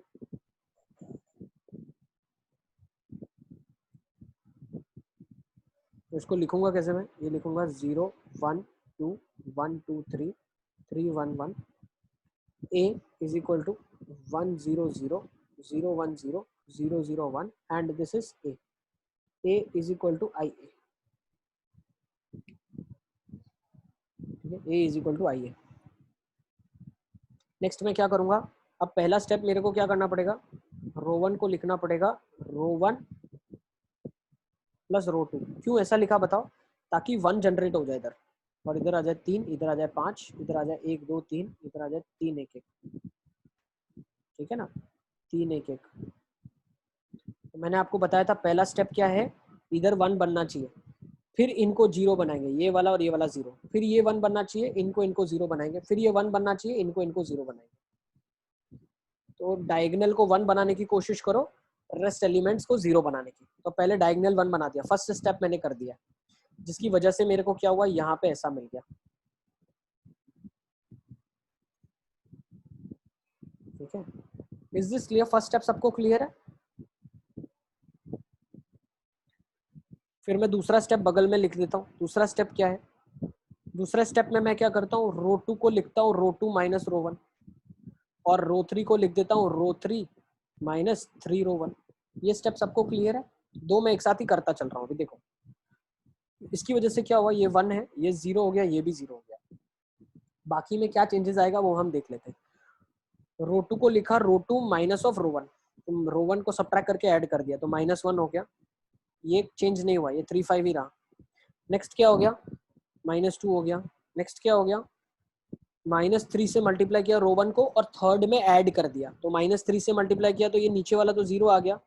नेक्स्ट क्या हो गया, -9 + 1 -8, -15 + 1 -14 इज इक्वल टू, अब यहाँ साइड भी सारे वही ट्रांसफॉर्मेशन करो, ये आ जाएगा 1 1 0। अब क्या करो, ये -1, ये 0, ये 0, अब -3 से मल्टीप्लाई करो और नीचे ऐड कर दो, तो ये -3 हो गया, ये भी -3 हो गया और ये 1 हो गया। यहाँ तक सबको क्लियर है, और पीछे a लिख देना, ठीक है ना। अब नेक्स्ट स्टेप में मैं क्या करने वाला हूँ, नेक्स्ट स्टेप में मैं -1 से मल्टीप्लाई कर दूंगा पूरी इस रो को।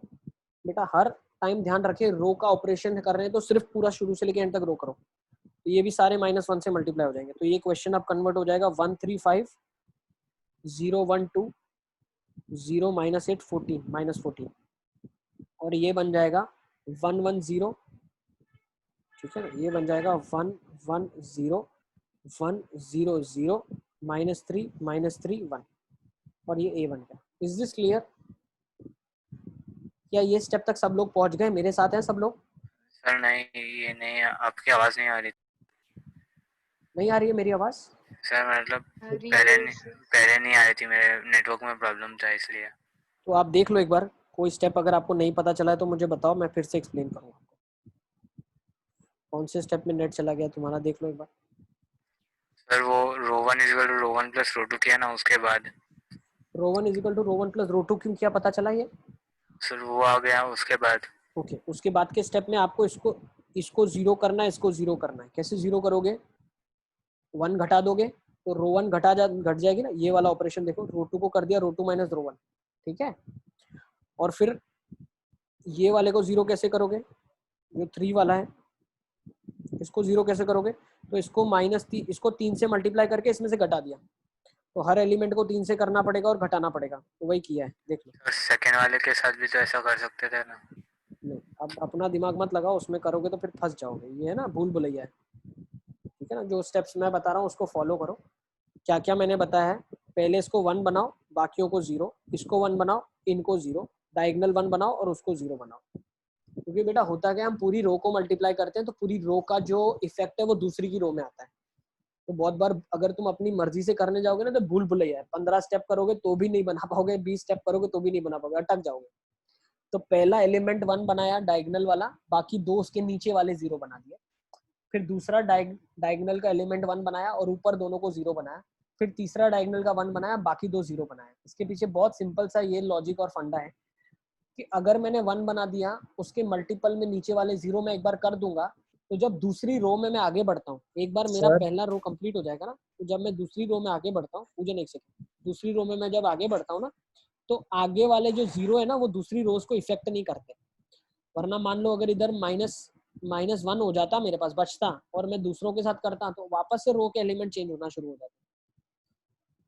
ठीक है, ये तो आप प्रैक्टिस करोगे बहुत ज्यादा तब पता चलेगा, आप अपने लेवल पे करके देखना, ठीक है ना। यस सर मतलब दूसरे वाला जो कॉलम है उसमें हमने डायगोनल वाला 1 कर दिया, उसके बाद कौन सा वाला 0 करना है, ऊपर वाला या नीचे वाला? दोनों में से कोई भी करो, कोई दिक्कत नहीं है, दोनों एक साथ ही 0 करूंगा मैं, जब ऑपरेशन लिखूंगा ना अब दोनों एक साथ ही 0 करूंगा, ठीक है ना। सर तो हर बार होगा ऐसा? हर बार करूंगा, आई विल डू दैट, वो हम करेंगे ही, वो हो ही जाएगा ना। देखो आपने 1 बना दिया तो कुछ ना कुछ मल्टीपल में ऊपर वाला और नीचे वाला 0 तो कर ही दोगे ना आप।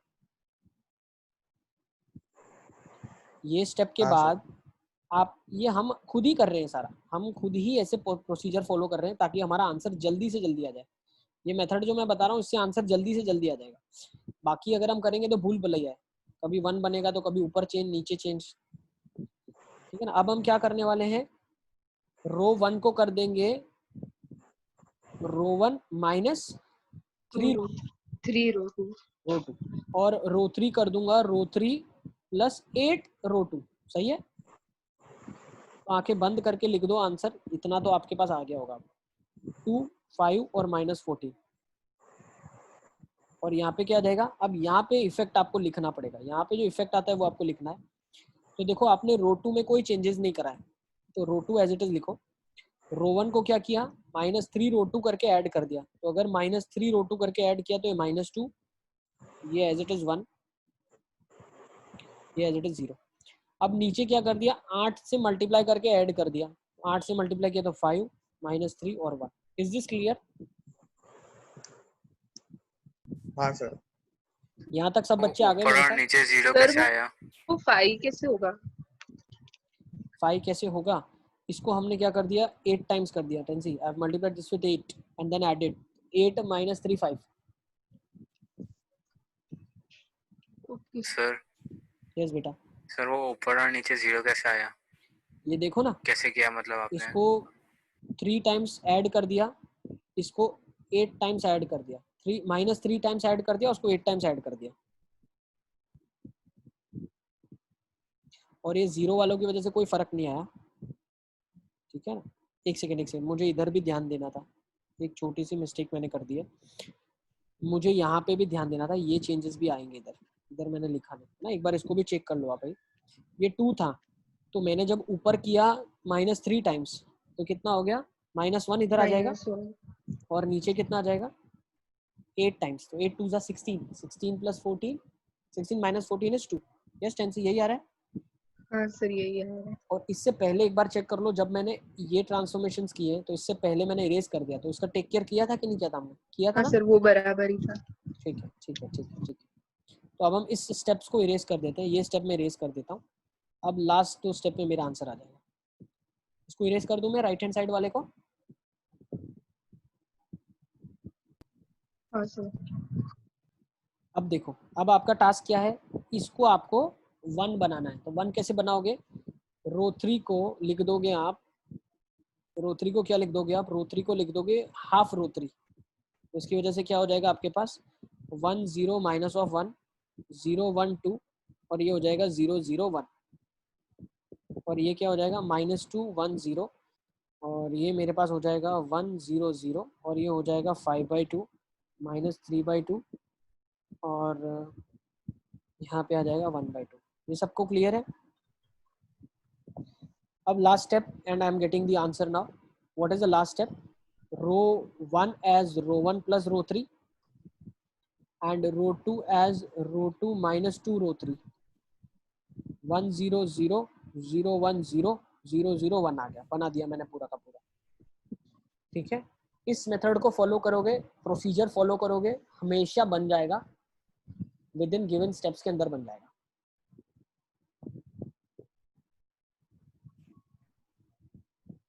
अब क्या ऑपरेशन किया हमने, रो 1 और रो 3 को ऐड कर दिया, तो यहाँ पे कितना आ जाएगा, हाफ आ जाएगा, प्लस हाफ, यहाँ आ जाएगा -हाफ, और इधर आ जाएगा हाफ। ठीक है ना, रो 1 और रो 3 को हमने ऐड कर दिया, तो रो 1 को लिखा रो 1 + रो 3। नेक्स्ट रो 2 को लिखा रो 2 -2 रो 3, मतलब -2 से रो 3 को मल्टीप्लाई कर दिया, तो रो 3 तो एज इट इज ही आएगा ना, तो रो 3 एज इट इज लिख दो आप पहले। अब रो 3 के हर एक एलिमेंट को -2 से मल्टीप्लाई करो, तो ये बन जाएगा -5, और ऊपर ऐड कर दिया तो हो जाएगा -4। ठीक है, नेक्स्ट मैंने कर दिया -2 से मल्टीप्लाई, तो बन जाएगा 3, ऊपर ऐड कर दिया 3, फिर -2 से मल्टीप्लाई किया तो बन गया -1। तो this should be your answer, half -half half. Check कर लेते हैं, half -half half.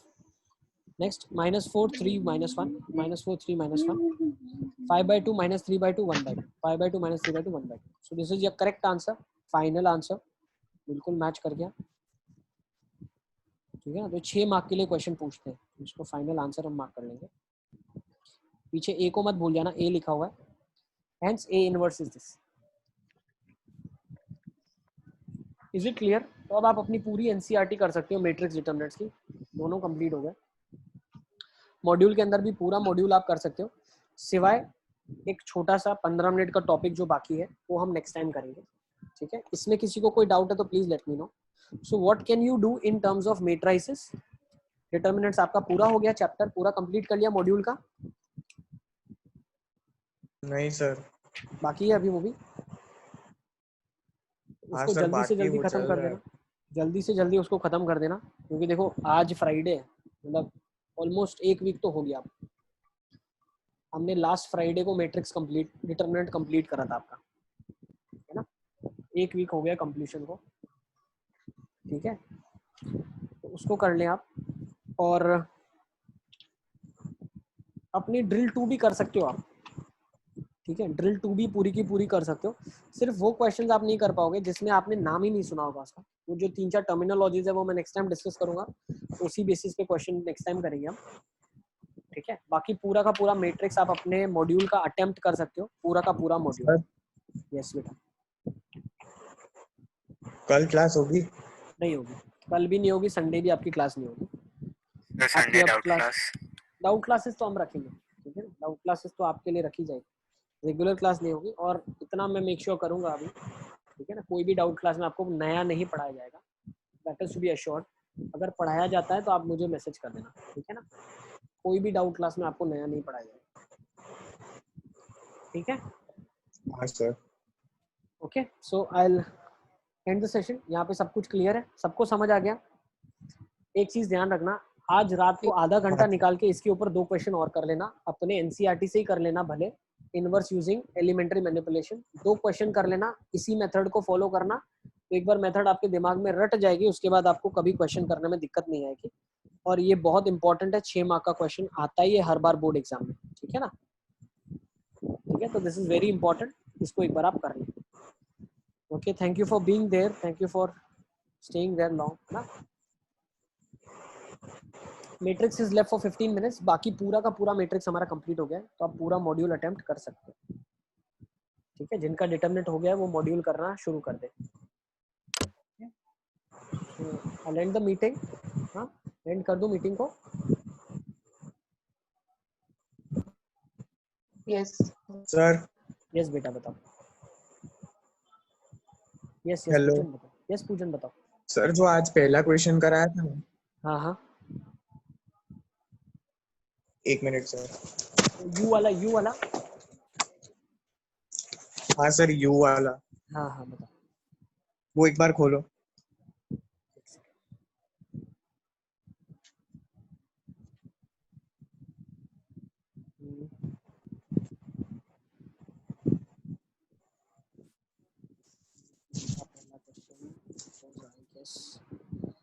Somewhere after this, हाँ ये वाला था आज का question. Yes sir yes yes yes पूजन बताओ। सर, अगर इसमें u1 अपन 100 ले। 100 ले, हाँ सर। ले लो, u1 ले लो 100। हाँ सर। ओके, और सर u2 0 1/3 और 0। नहीं लेकिन u1 अगर आपने 100 ले लिया तो a u1 ये थोड़ी बन रहा है,